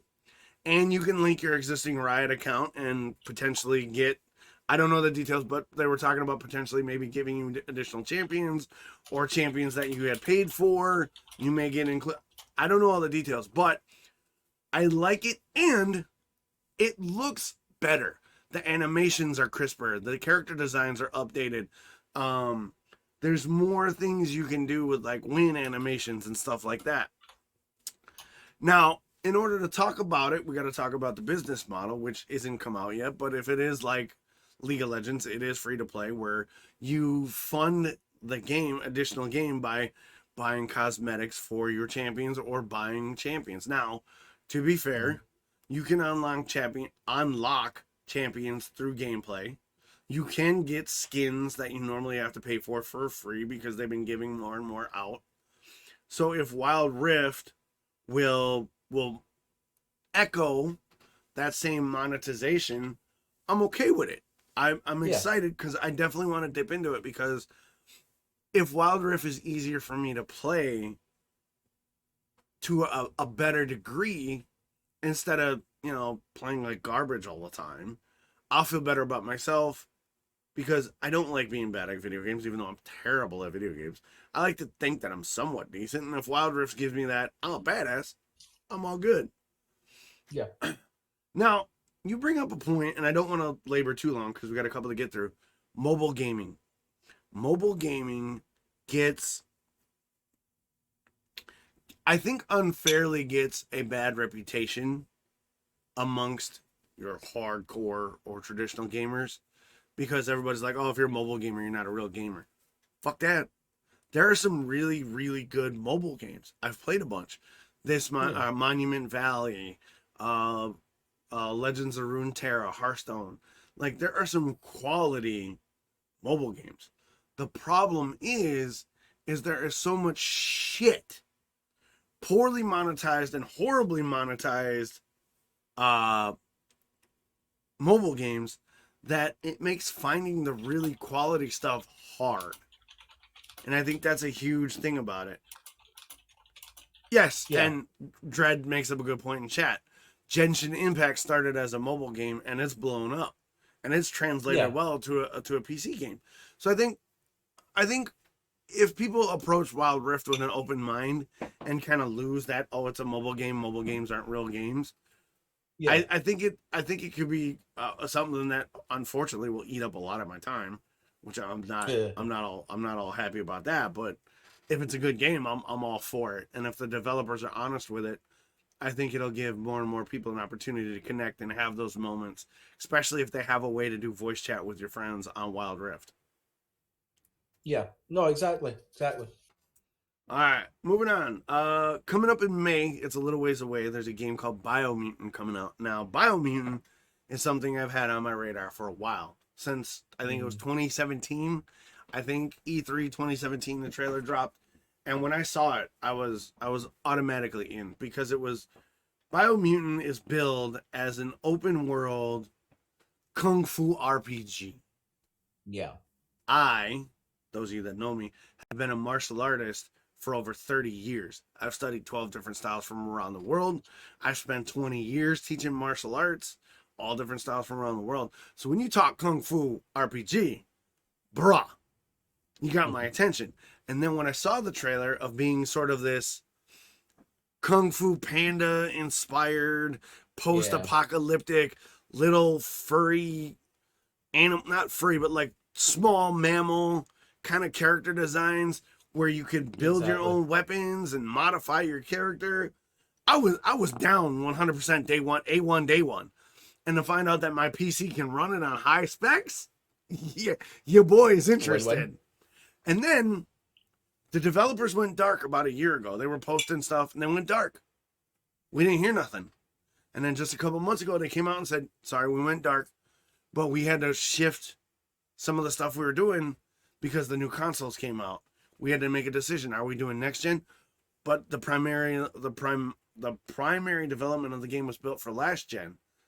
And that's what they decided. We're just going to build and perfect the last gen. And with the additional time that they had on the delays, and when it comes to game delays, if it's going to make the game better, take all the time you need, I can wait. They wrote more story. They worked on the game systems better. They developed more combat mechanics. They made the gear more interesting. So Biomutant, I'm like hoping, like everything I've seen, great. I'm in, but you got to execute. And I never pre-order games because I need to know that you can pull it off before I put my hard-earned money in it and before I tell my viewers and my family, my friends, this is something you need to want. Now, do you know anything about Biomutant, Chris? Not really. Like, I mean, I'm not a gamer. Like, I've had consoles and stuff like that. I've started getting more into it just now, but I've always been the same games. And my opinion would come from the fact that what drew me to it is the fact that it was animals doing kung fu. Yeah, that was baby. Me. I was at it. Like, the game mechanics and that is nothing that I can give an opinion on because I just don't know enough on that subject of being able to give a well-informed opinion on it. So I just happily stay clear of that. But from a perspective of not knowing shit about gaming, Biomutant looks phenomenal. Yes, sir. If they've got it down right, it'll be a great game. Yes. And I cannot wait. Like, someone that's a console player, that's always the kind of, I mean, you spoke about mobile gamers that they're not. This whole PC master race over console, it's bullshit. Anybody that says the PC's a master race just is uppity themselves and they need to get a grip. Because I know plenty of people that play console that at the end of the day, gaming is not a master race. Gaming's about having fun. Exactly. If I can't have fun in a game, I don't want to play it. I'm no interested. If I'm playing a game and people are making it not fun, then that's like, I'm not going to be there. I'm not going to be involved. I'll happily walk away. The main thing for me is being able to enjoy myself. And Biomutant looks like it's going to give everything that I want from a game like that, especially the open world RPG. Yeah, I agree. And one of the things the game developers had said was they, instead of making this sprawling, massive world, it's like 8 square. The game world is like 8 square kilometers, which is, it's definitely a more condensed open world. But what they had said is they wanted to really focus on the quality of what was in that world, not necessarily having the biggest world with the most shit to do. They wanted what you did to mean something, to be interesting, to keep you into wanting to push forward. And I really like that. So yeah, Biomutant, huge on my radar. I like what I'm seeing so far. I just hope they can execute it. Much like the Nike arthritis shoe we talked about. Yeah. You got me interested. You're saying the right things. Can you execute it to the degree that you say you can? Yeah, exactly. Far Cry. All right, next one up, Far Cry 6. This is one you put on the list. I don't know much about it. Kind of give me a lowdown. Well, to be honest, it's one of the games where I've played the rest of the Far Cries, and it's a game that I really enjoy. I love the story, I love the mechanic, I love the background. This one completely came out the blue for me. Like, for me, this one just, I didn't even know it was something that they're working on. The fact that what actually drew me to realise that is the fact that Gideon's the main character in it. Yes, Giancarlo Esposito. Like, that was what I went, I need to look into this. And as soon as I read it and I seen kind of what they're looking to do and how it's kind of like, it's different from the other Far Cries, but it's the same as the other Far Cries. So it's like, as much as they've drifted from what they usually done, they've kept enough there that people that have enjoyed the Far Cry series are still going to be hooked. So is it child soldiers on an island nation? I caught a trailer. As far as I know, that's kinda it's kinda like an uprising kind of thing where they're kind of child soldiers and stuff like that. But it's more about the uprising of a guerrilla group trying to take down a dictator, which is similar in most Far Cry stories. And that's what it's always been. But it's just it's like the next step, even though it's different. It's a weird to try and explain it when you're not a gamer.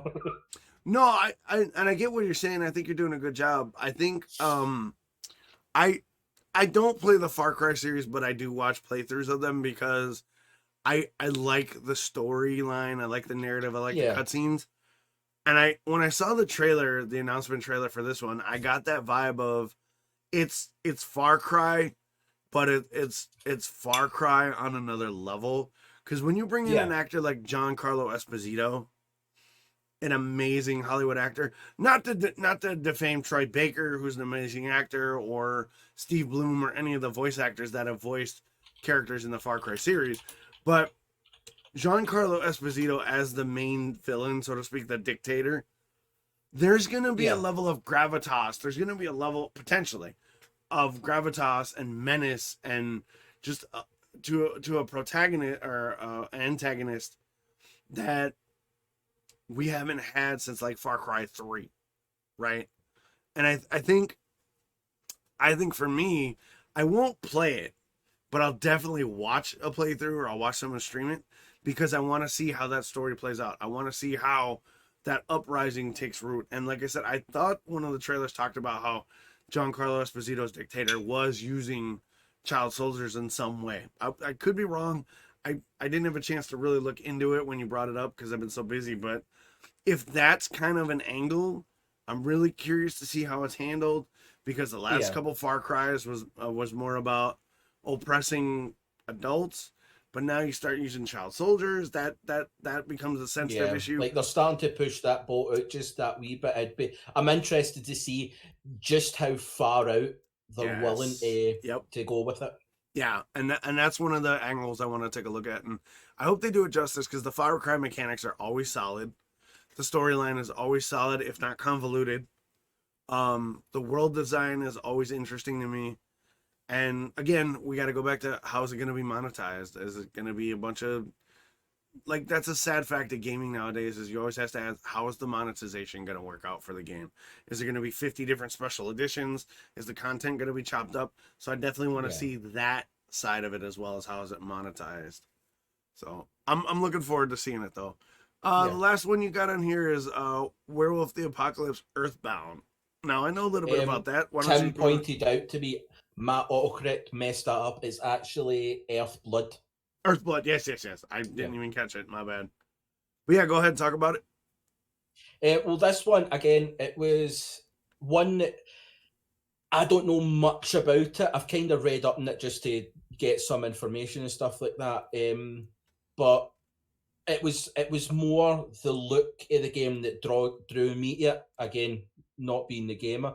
But basically, from what I've seen of it, you're basically a character that kind of exiled themselves from the kind of werewolf pack that they're in, and then the story picks up of the former pack is now in danger, and it's up to you to kind of help them.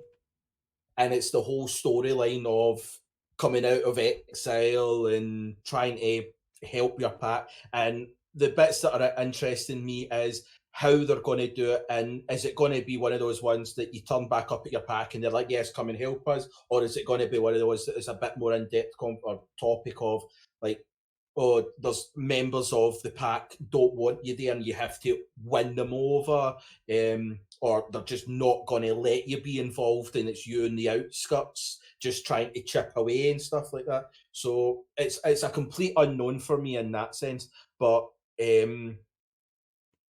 I'd like to see a bit. I mean, it came out at I think a week ago. Yeah, about a week and a half. Yeah, something like that. So I've not had a chance to kind of see gameplay and stuff like that as of yet, but it was just one of the games that just it drew my attention, and I'm definitely going to look a wee bit more into it and see some gameplay and perhaps purchase it myself to give it that once over. Yeah, no, I actually came at it from a different angle because Werewolf the Apocalypse is actually a tabletop RPG that I am extremely familiar with. So in Werewolf the Apocalypse, you play a eponymous werewolf from one of many different tribes, and the general goal of Werewolf is to protect the dwindling nature from the ever increasing expansion of man and the pollution of nature and a loss of our wild side. And as the werewolf characters, you battle different forces like what they call the worm, which was once a benevolent entity but was twisted and warped and has now gone astray. You have to balance what's called the weaver in the wild to kind of balance the nature. And not only do you have to balance this external nature of the world itself, but internally you have to balance your rage as a werewolf and your nature of a child of the wilderness and also a child of man. And within that you have a myriad of character types. You've got some werewolves that were born wolves who then turn into men. Then you got men who were born men that turn into wolves. So there's a lot of interesting moral and spiritual and ethical dilemmas that the tabletop RPG poses that I'm curious to see if the video game gets into and does justice. Now, I haven't had a chance to look at any of the reviews and any of the gameplay myself, but it was one on my radar because of the fact that I have a tabletop connection to it. And I hope that its tabletop roots are sort of represented as much as possible, still making an interesting video game. But yeah, it's one I definitely want to check out. I'll probably maybe wait for a sale because my budget is limited. So with Biomutant coming out and a couple others, and I'm trying to plan a move, I can't pick up a lot of stuff. But like if I see it on like a Steam sale and my system can run it really well, I'll definitely pick it up. Dread says it seems pretty rough. The models look really low res. Well, it's from Focus Home Interactive, and Focus Home Interactive isn't the greatest of developers and publishers. So, I mean, even if it's rough, if the story's interesting and the mechanics are interesting, I could give some of that a pass. But I'll definitely look into it. But yeah, I mean, that's my thoughts on it. It's definitely one to pick up. Now, we're coming up on about 4 minutes short of 2 hours. We got about 35 minutes or so. Do we want to dip into culture shock a little bit? Because we didn't touch that last week either. I mean, I'm open to it. Oh, like, right. There is a lot of things that we can go into that, but it's up to you if you want to touch onto that or just go straight into. No, we can dip into a little bit of culture shock. I'm interested, and I think our listeners and viewers would be interested. So let's just call this now discussing culture shock. All right, brother. I'll let you take the lead on this one. Culture shock is something that you brought up, and I agree with. So why don't you start us off? Well, I mean, the whole part of the culture shock is me being from Scotland, UK, you being from America. So the idea behind it was the fact that although we're like, we both speak English, we both have similar stuff like that, it's like there's still so much little things. Like we touched on it in the stream yesterday with you and Tim on the whole aluminium thing, where you just miss out random letters. Like they're there in the words, you spell it that way, you don't want to say it. I claimed it is because the I in aluminium stands for intelligence and you just don't want to admit you've got any. So that's kind of thing. But the idea behind the topic was just kind of going with the likes of, you call them pants, but for us pants are your underwear. We would call what you call pants trousers. Fair like enough. You wear trousers or jeans. That's why it was always confusing when somebody was, oh, I just need to put on my pants when I answer the door. And it's like, but you're still turning up in your underwear. No, Go we're and put wearing trousers pants. on. No, no. See, you got it backwards. Pants are pants. Underwear is underwear. Trousers are something our grandparent or granddads wore. Trousers. No. We wear pants, bro. That again, it was an interesting fact. It's the same with you call cookies like the cookies, whereas for us, cookies are like chocolate chip cookies, but for the cookies like other cookies that you would have, we call them biscuits. Like we have our custard creams and our bourbons and our digestives. Those are biscuits. What you call biscuits, we call scones. Well, what we call biscuits is like, biscuits are tricky because you got to talk about like, are you talking like breakfast biscuits, like biscuits and gravy? Are you talking like biscuits for eggs and bacon? Are you talking about biscuits on top of a pot pie? Or are you talking like a dog biscuit or a dessert biscuit, like a sweet biscuit? Like biscuit over here, much like over there, is multi-nuanced. So it depends on, again, what classification do you want to talk biscuits? Because but that's what makes it funny, is the fact that you have the one word for multiple things. Right. Whereas, like, we call cookies. We call biscuit. The biscuits are the likes of your chocolate-covered biscuit. No, that's like a cookie, bro. Dessert biscuits and stuff like that's that. That's a cookie. What I'll do is I'll bring up a chocolate digestive. Dread said trousers are with suits. I agree. I don't wear trousers. But they're called suit trousers. Okay, let's get detailed. But no, I don't. Yeah, I get what you're saying. I find it hilarious, but just that the disconnect between trousers just seems very old world to me, and I don't use that. And maybe that's just me. That trousers is an old world word to me, and I've never used the word trousers in my vocabulary. Yeah, well, for us, a biscuit is like a chocolate covered, like, it's hard to describe what we would think it is, because it's normally wheat and oats and all that crushed in, and then you put a layer of chocolate on it. Yeah. Or like Kit Kats, they're biscuits, they're chocolate biscuits. No, they're a candy bar. No, they're a chocolate biscuit. No, they're a candy bar. They're a is wafer like with chocolate. A Snickers. No. A Snickers or that, which we call a chocolate bar. So your Snickers, your Mars bar, your Skittles, Skittles are actually sweeties. But again, this is what I'm talking about. Biscuits that you say, your breakfast biscuits that you put on gravy, we would never have that. It's a scone that you put clotted cream and jam on. And with your biscuits that you put on a pot pie, you would put a short crust pastry on top. No, you put a biscuit on that bitch. No, you'd put a pastry. Trust, short crust pastry. All right, do me a favor. Get an American-style butter biscuit, and pour some sausage gravy on that bitch, and tell me it ain't heaven. Tell me it ain't heaven. But it's so dry. That's what the clotted cream and jam is for. Put the gravy on it. No. With the sausage. No. It's amazing. It's great. So there's a couple chat messages I want to hit up. Tim says, so are dress pants lingerie? But dress pants, is that not what we would call like suit pants or suit trousers? Okay. And then, so like if you were wearing a suit, or if you were kind of wearing like a suit, tuxedo, formal wear, it would be your suit trousers. Okay. If you were wearing jeans are just jeans, that's it. If I'm wearing like my jogging bottoms or my sweatpants, they're just trousers as well, or joggies. So it's like trousers is the kind of generalized word of the long pantaloons that you would put on your legs. But you have like your suit trousers, your jeans. What's a chicken biscuit?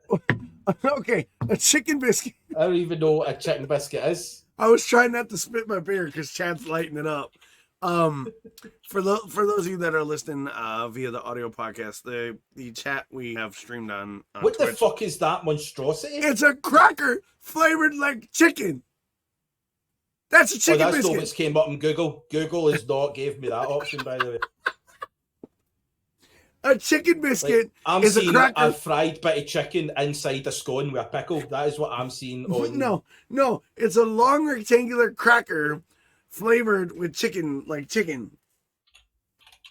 Okay. Or maybe Dread does mean chicken in a biscuit. No, Chris has it. What were you looking at? I've looked up chicken biscuit, and it's basically like a fried chicken fillet on a scone. Oh yeah, all day, all day. That chicken biscuit is fire. Put bacon on that with some cheese. Oh, you're gonna love yourself in the morning. Chicken biscuits. But what's wrong with just putting it on a roll? Put on a bit of bread. Why would you have to bring a scone in? Because it's a biscuit, bro. It's buttery. It's flaky. It's delicious. Yeah, but a buttery flaky. Use a bit of pastry. No, you want a biscuit, bro. It's because that must be dry as hell. No, like, okay. That must be like eating the Sahara Desert. No, it's chicken. It's not, because the way you make a biscuit, in the sense of a chicken biscuit, is it is a crumbly, buttery, salty, doughy kind of almost like a soft bread, but not a bread. It's a buttery, creamy, crumbly thing, and then you slap a fucking fried chicken in the middle. Oh, dog. Trust me. All right, let me put it to you this way. When I make it across the pond, when the vid is gone, and I can travel, I will make you the most fire chicken in a biscuit. When I leave, you're gonna be like, they got it right. It's chicken in a biscuit. Yeah, well, that's the deal. But see, when you're over here, I'll make you a proper scone, because your proper scones, you can have all different kind of fillings in it. Even the scone itself, you can put cranberries through it, you can put cherries through it, you can put blueberries through it. It's not for chicken. It's not supposed to be anywhere near. Like, Google scone UK and go to the images, and it's just an array of fucking beauty on my screen right now. Yeah, but a scone here is a dried up, like a more drier version of a donut to us. Oh, that's not what a scone is. You're thinking of like hot cross buns and shit like no, that. That's like, what I'm saying. Like, a scone is basically a biscuit, but we put fruit and cream on it. Yeah, we put fruit and cream on like on scones too, but if it's kind of dry and a little crunchy, yeah, that's what it is. And going with an apple turnover, we do have apple turnovers here. Apple turnovers are fire. Like, but again, that is the biscuit for us. That's short crust pastry that you'd put an apple turnover, otherwise known as an apple calzone. Yep, I knew you were going there. Tie it all back. But yeah, for us, we use short crust or just a similar style of, or even a sweet pastry with drizzled on sugar on top. Okay, bro. I just Googled authentic British scone, right? Okay, I'm looking at this image. That's a goddamn biscuit. That's what I would put sausage gravy on. That's a scone. You wouldn't, because there's sugar in it. No. We don't put sugar. No. I will slather that bitch in sausage gravy and slap some bacon and eggs and a fried chicken fritter in that boy and go to town on that. That's not a scone. That's a biscuit. We put sugar in it because when you bake it, it then caramelizes in the middle, so you get kind of caramel, nice crisp in it. Yeah, but that's why we put butter in ours. Because it's we got a still golden put butter in it. No, but we put a lot of butter in that. Oh, I mean, you look up a recipe for a UK scone, and there's a decent amount of flour, butter, milk, sugar. It's just how it is. Baking powder, salt, butter. Oh yeah. No salt. That's sugar. A biscuit, bro. That's a biscuit. That's a scone. All right, I see your point. I love culture shock. I love the differences. I can't wait to do what you were talking about doing, either off stream or last week. I would love to do culture shock where I either send you a recipe for something of ours, you send me a recipe of yours, and then we make it, and then we taste it, and then we talk about the differences, and something like that. Because I'm down, because I'm looking at these biscuits and I want to slap some chicken in that bitch or pour some sausage gravy on that bad boy. But then I'd have to fly over to America and murder you. And we don't want that. So I mean, you're better just putting on cream and jam. I mean, you could try, Scotsman. I don't think it's going to end well for you, but we'll find out. We've got fucking haggis. It'll happen. Hey, don't start with haggis, okay? Haggis gets Maybe that's a recipe I'll get you to make. Bring it on. I'll get you something. If you think the Scots and sheep is bad enough, wait till you see what we do with our insides. Ain't nothing wrong with it. I'll send you some. I'll make you make pickled pea feet or chitlins. I can match you there. That sounds pretty good. It's not bad if you do it right. I can send you tripe if you want. Oh, tripe ain't bad actually. I've had tripe. I've had it in Mexican food. Tripe is good if it's done right. But you just made me type tripe on the new discussion thing as I'm trying to get it. God damn it. All right. So we rambled on about that. I love Culture Shock. We're going to do more of those for those of you that are listening on the audio version of the podcast. You were not able to see a lot of the chat going in on Chris and the banter before, but just before we move on, what do you mean Irish pubs in America don't know how to make shepherd's pie? They make cottage pie. They make cottage pie. No, so they make it with mince? Yes. Like beef? A lot of times they do not use lamb, they use beef. And they call it shepherd's pie? Yep. Mm-hmm. Right, I'll need to put that down because I'll need to phone every Irish pub in America and send them an assist or a phone and an assist. Yeah, exactly. Yeah, because that is completely against copyright and false advertisement. It's in the title, Shepherd's Pie. Which shepherds do you know fucking herd cattle? Those are ranchers, not shepherds. Yeah, and they put cheese on it too. Oh. Right, let's move on for this because I'll let it out. We can go along. Let it out. Let it out. Fucking cheese on a cottage, or even a cottage pie. Like, that's not how you fucking... Gravy, mince, peas and carrots. What about totty on top? That's a cottage pie. Use lamb if you want, or shepherd's pie. That's it. You don't add anything fucking else. If you add anything else, you deserve to wear the fucking pie. I'm not having that. I know. I agree. When I go to a restaurant and I see shepherd's pie, I'm like, that's cottage pie. And you know what's hilarious? If you ask the waiters or you ask the chef, that's how they were taught. And a lot of the Irish pubs over here say authentic, and I'm like, you need to change your menu. And they're like, well, no, that's shepherd's pie. I'm like, no, it's not. That's cottage pie with cheese. And they're like, well, authentic Irish food. What part of fucking Ireland did they fake California? Fucking hell. I cannot tell you the time. Like, we have an Irish pub here in town, and it's phenomenal. But that's not shepherd's pie they're serving. And I think they did eventually change the name to cottage pie. Don't quote me. I'll have to check afterwards and let you know. But yeah, like, it's ridiculous. It's ridiculous. Such a simple thing. Cottage to shepherds. Like, it's not as if, like, you're saying, don't, like, Irish people eat cottage pie as well. We all eat beef and lamb. It's how it is, but don't pass it off as such. That's like me turning around and going, like, I have made this chicken pot pie, but I'm going to call it chicken lasagna. Like, no. You're not wrong. You're not wrong. All right.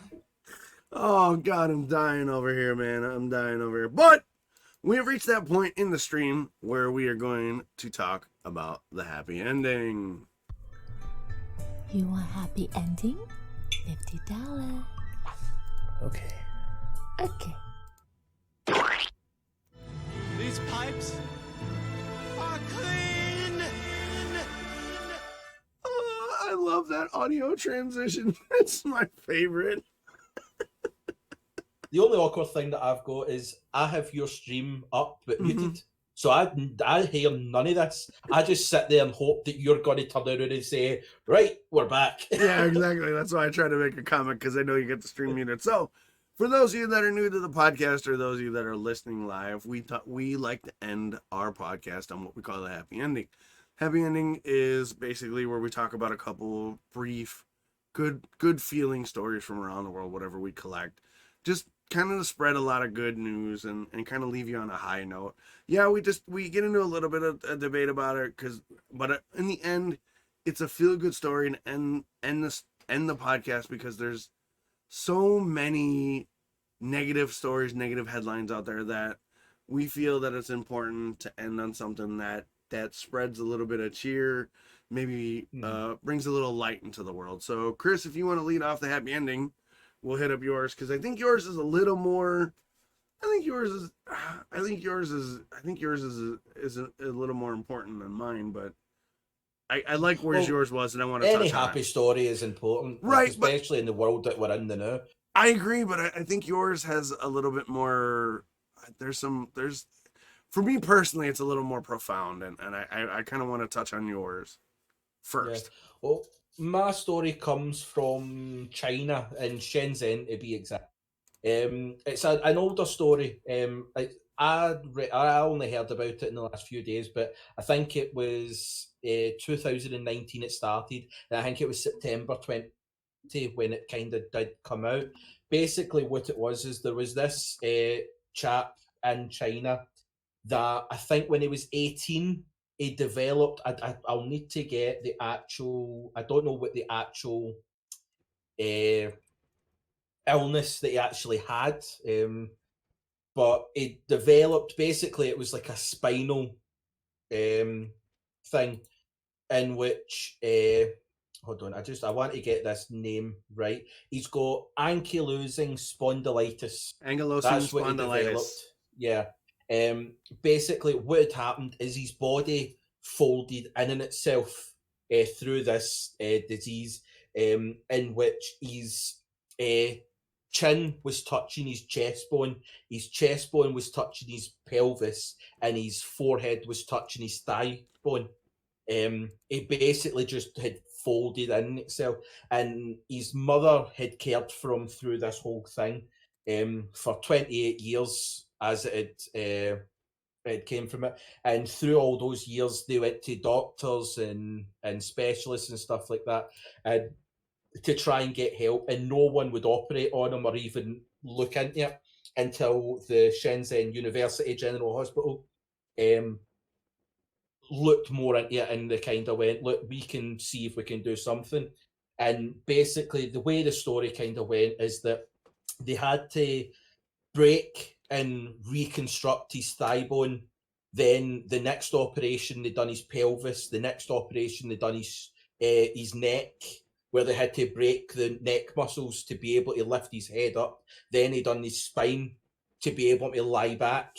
And the whole story is after 28 years of being folded, where his mum had to like put a cup of water in front of him to allow him to brush his teeth, had to force a bowl in his stomach to be able to eat and stuff like that. And it was just after so long, he then was able to stand upright. He's using a Zimmer and he's able to walk. Like it's not perfect. He's got a lot of rehab and stuff like that. But it was just such a eye-opening story to the kind of love that the mother had. That she was, she was well into her 70s and stuff like that when like it happened, and she was still, because like in the interview that they have, she even says like, what was she supposed to do? That was her son. Like right. Was she supposed to just leave him? And just when you watch the video and you see like after it's all happened and he's able to get out of the hospital and they're taking like a taxi or a trip back home, they're sitting talking about how the family couldn't believe he was standing upright and they couldn't wait to see him, and how he's now working in the family run store, so he's able to work again and stuff like that. And it was just such a great story right through. I mean, I think the video's only about 15 minutes long. Yeah, I watched the video. But it was just such a beautiful story to see that how medicinal advancement, how these things have advanced to be able to, like 30 years ago, that your life would have been just tiny as over. Like that's it, you just deal with that. whereas now they're able to do so much.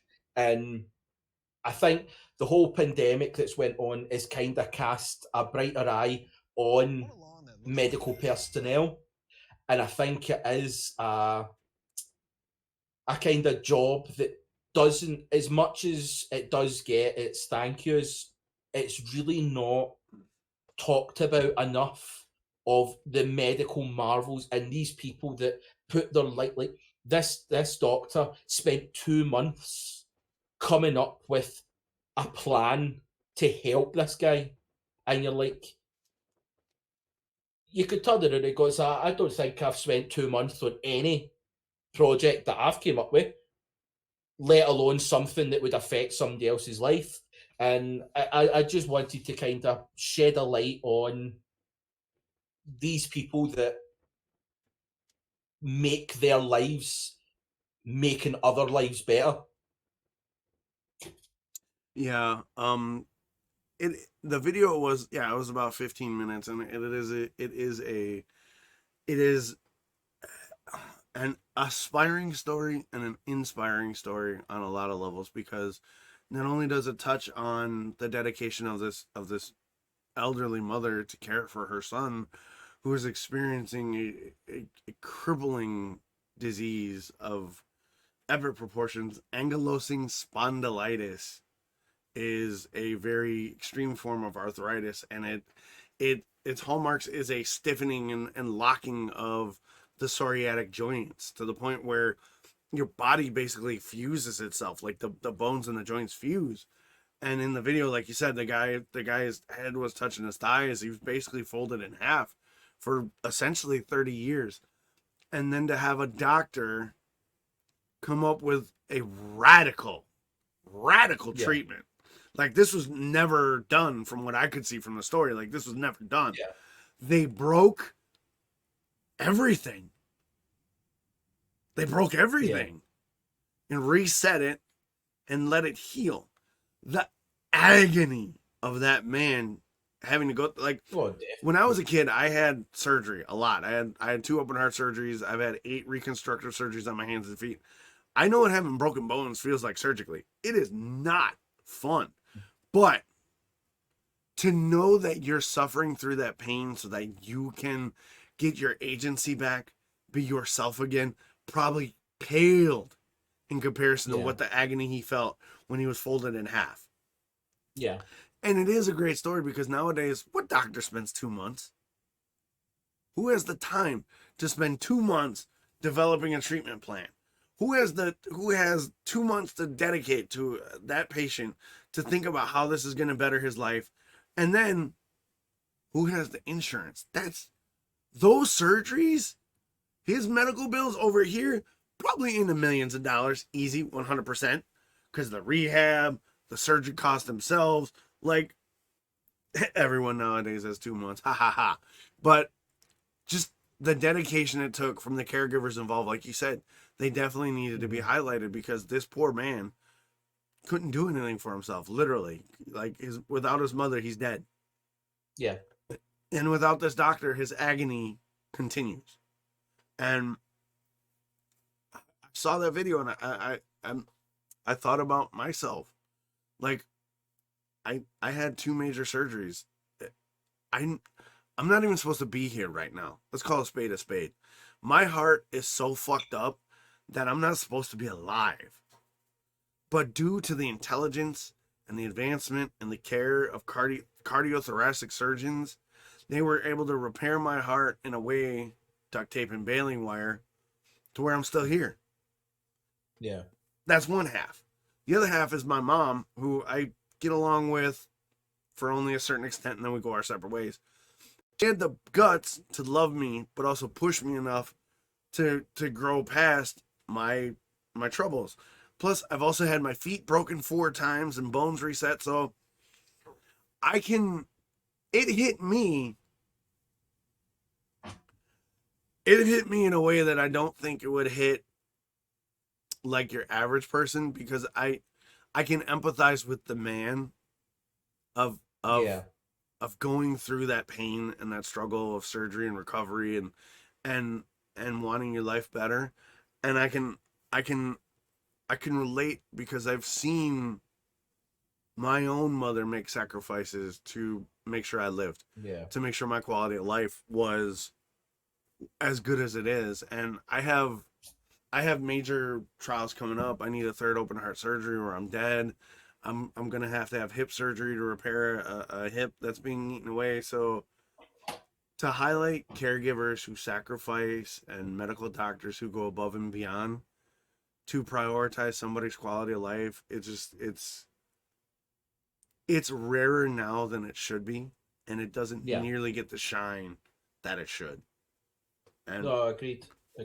and I just think it's amazing, man. I think everybody should watch that video. I think everybody should take a moment to look at themselves and think about where they would have been if their mom or their dad, if they had a good mom and dad, obviously, if they had a decent, somebody I would decent. say more about, think about the caregivers and the guardians Yeah. put you to where you are or anything like that. The ones that took the time to kind of pick you up when you'd fell, put a plaster on your leg when you'd fell down and stuff like that. I think it's just, there's just so much negativity in this world that it's about time people start taking a couple of minutes just to think the good things that came along that doesn't get the light that should.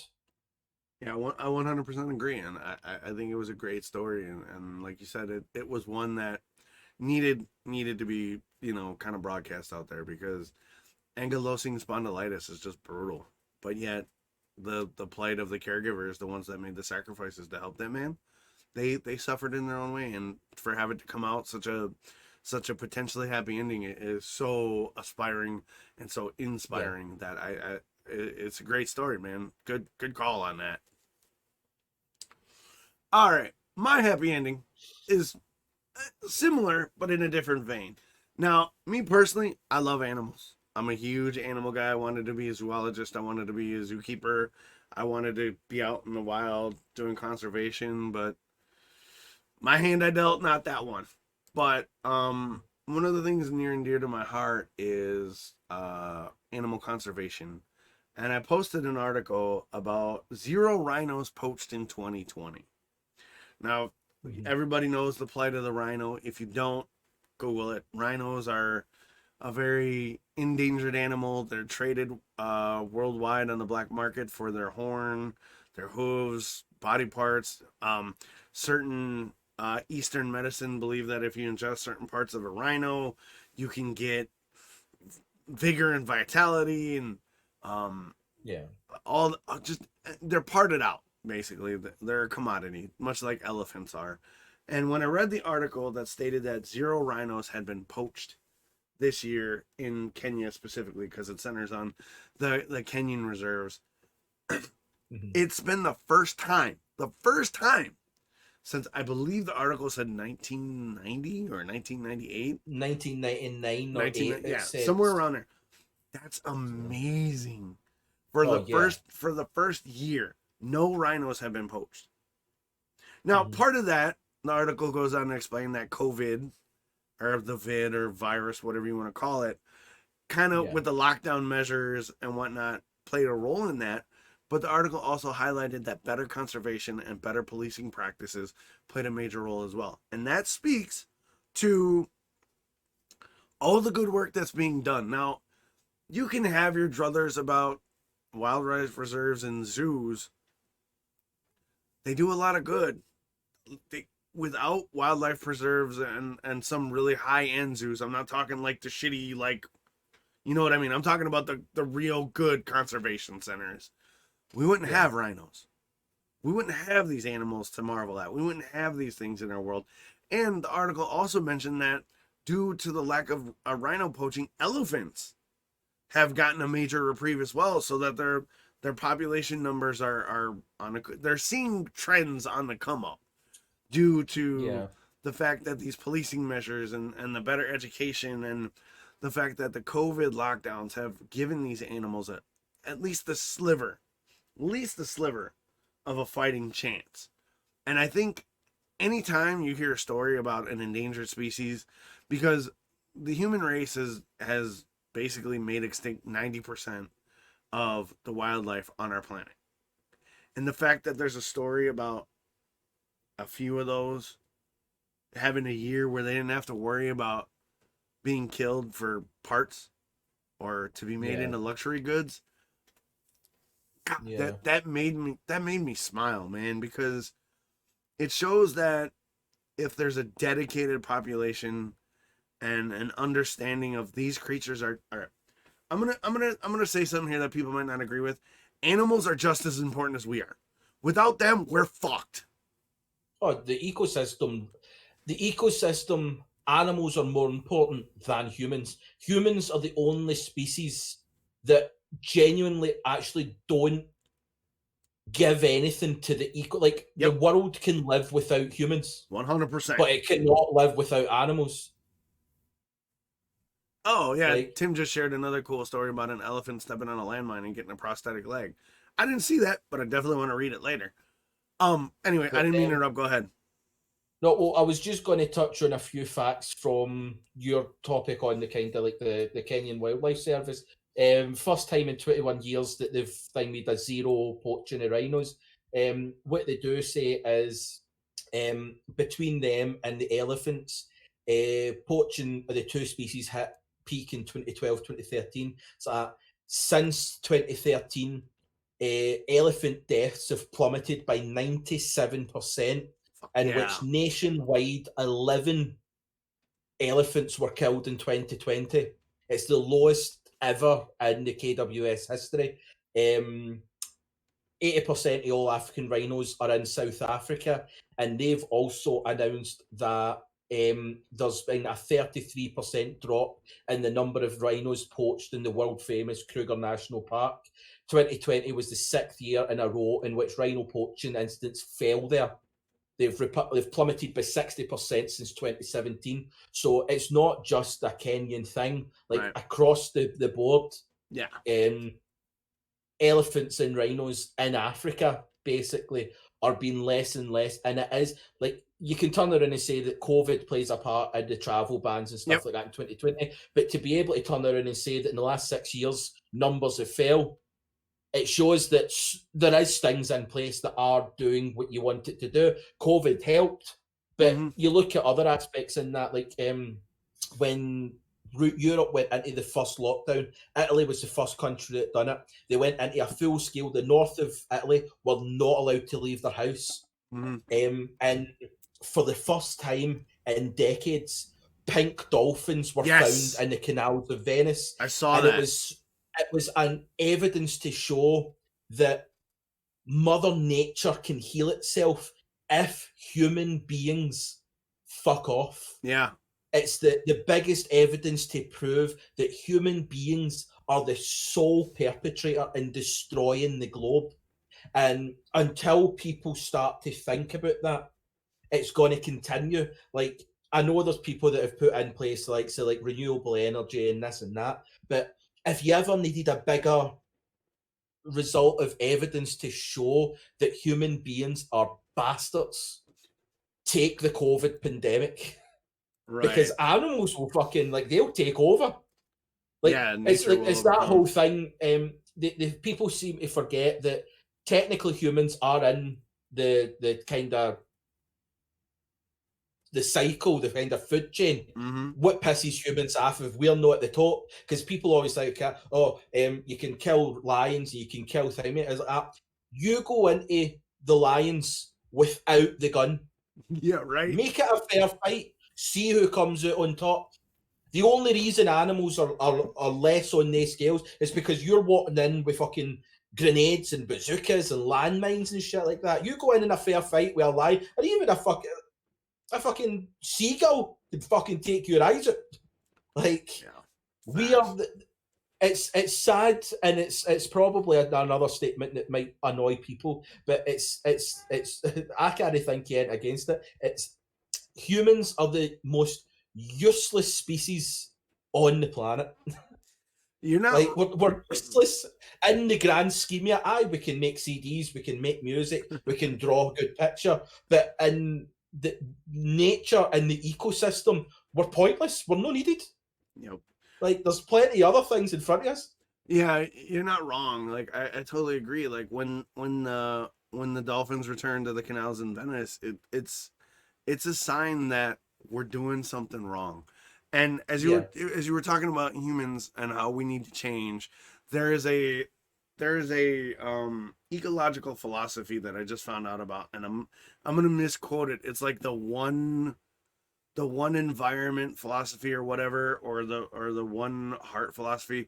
Basically, it states that for the betterment of the world, humans need to start considering their impact, not just from a human perspective, but also from an animal perspective and an industry perspective. And if those don't overlap for the benefit of our environment and our ecosystem and our overall planet health, we need to make changes so that it does. Because if we continue on the path we're doing, we aren't going to be here. Yeah.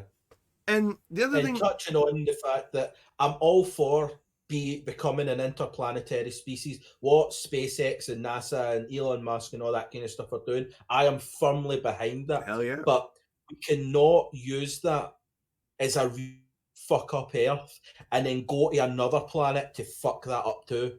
We need to remember that this is number one. Yep. We need to fix here. Now, scientists have said 20 years ago, we bypassed the point of no return. Yeah. We fucked up too much. But that's not to say, like, if that's true, that we fucked up, we're not going back, what is the point in doing anything? If man is going to come to an end, why are we still doing shit? Yeah. Why are we furthering progressive technology? Not because it's going to mean fuck off. If there's nobody here, if there's no human species here, then what's the fucking point in even trying? Let's just go out, get absolutely arse-faced, and enjoy ourselves. Yeah. But that doesn't have to be the outcome, is we can sort it. It's more about listening to the people that know what they're talking about, rather than the people that the only reason they're saying something is on their narrative. Like, when you're looking up sources and stuff like that, see who's funded the source. Yes, sir. Because the big oil conglomerate can easily turn around to scientists and say, prove this is right. And it says, consume all the oil you want. It keeps on going. Obviously, that's what it's going to say. But find out who's sourced it, because see if it's a topic that will benefit that company. It is biased beyond repair. Do not read it. Yeah, and you touched on a good point, and I think we'll wrap it up here real quick. The science of conservation has been attacked on all sides. It says, if you, why are we taking huge swaths of land away? Why are we caging these animals up? Blah blah blah blah blah. Why are we doing this? This article right here states, with good conservation techniques, quality policing, these animals that were on the brink of destruction they're on a reprieve. Yeah, like that's a huge marker that the science of conservation and the fact that taking care of an environment and our ecosystem and the animals, and even the bugs, are all important factors in a healthy ecosystem. Okay. And far too long, humans have removed themselves from that ecosystem. And I think with an article like this that says, when humans don't fuck around and animals are left to do animal shit, animals will make a comeback. But we got to have the knowledge and the wherewithal to make sure that they got the space and they're protected from the assholes who want to do them harm, because in the end, it's going to fuck us even faster than we're, fucking ourselves. Yeah, 100% agree. I don't know, man. But hey, I want to kind of bring it to a close, and at the end of the close, we'll say who we are, where you can find us, what we do. I want to thank you guys that are hanging out in the stream, chatting with us. I want to thank you guys who have shared your opinions and all the support you've given us since we launched this show. I want to thank all the audio listeners who have looked into the podcast. We appreciate your support. Chris, tell them who you are, where to find you, how they can get in touch to kind of give you, maybe an idea for a story or maybe a topic, if they want to reach out to you.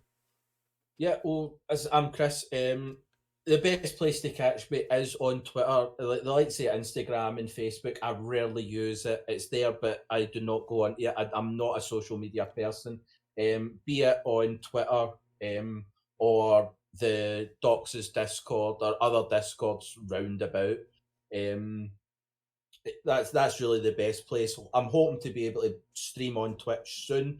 The PC that I've got just does not want to run that if I'm running other things. So at the moment, I'm just going to host the podcast. Yeah, Twitter's the best place if you've got any kind of topics that you think Or if you might want be to an share your thoughts. interesting. Yeah, or to share thoughts and stuff like that. Hit me up on there. You'll be able to find kind of links to them. Yeah, we got links in the in video different descriptions places. and on the Yeah. podcast. Yeah. Yeah. So, Hey, man, another good show, Chris. I appreciate you being here. I am DoxRyan.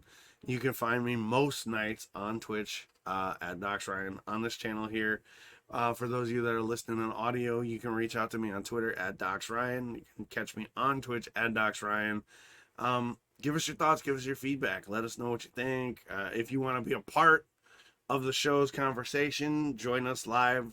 This podcast is going to stream every Monday night and some occasional Sunday afternoons to accommodate guests from across the pond. So we'll notify you of that. But the best way to reach out to me is via Twitter. I'd love to hear your feedback. I'd love to hear your thoughts.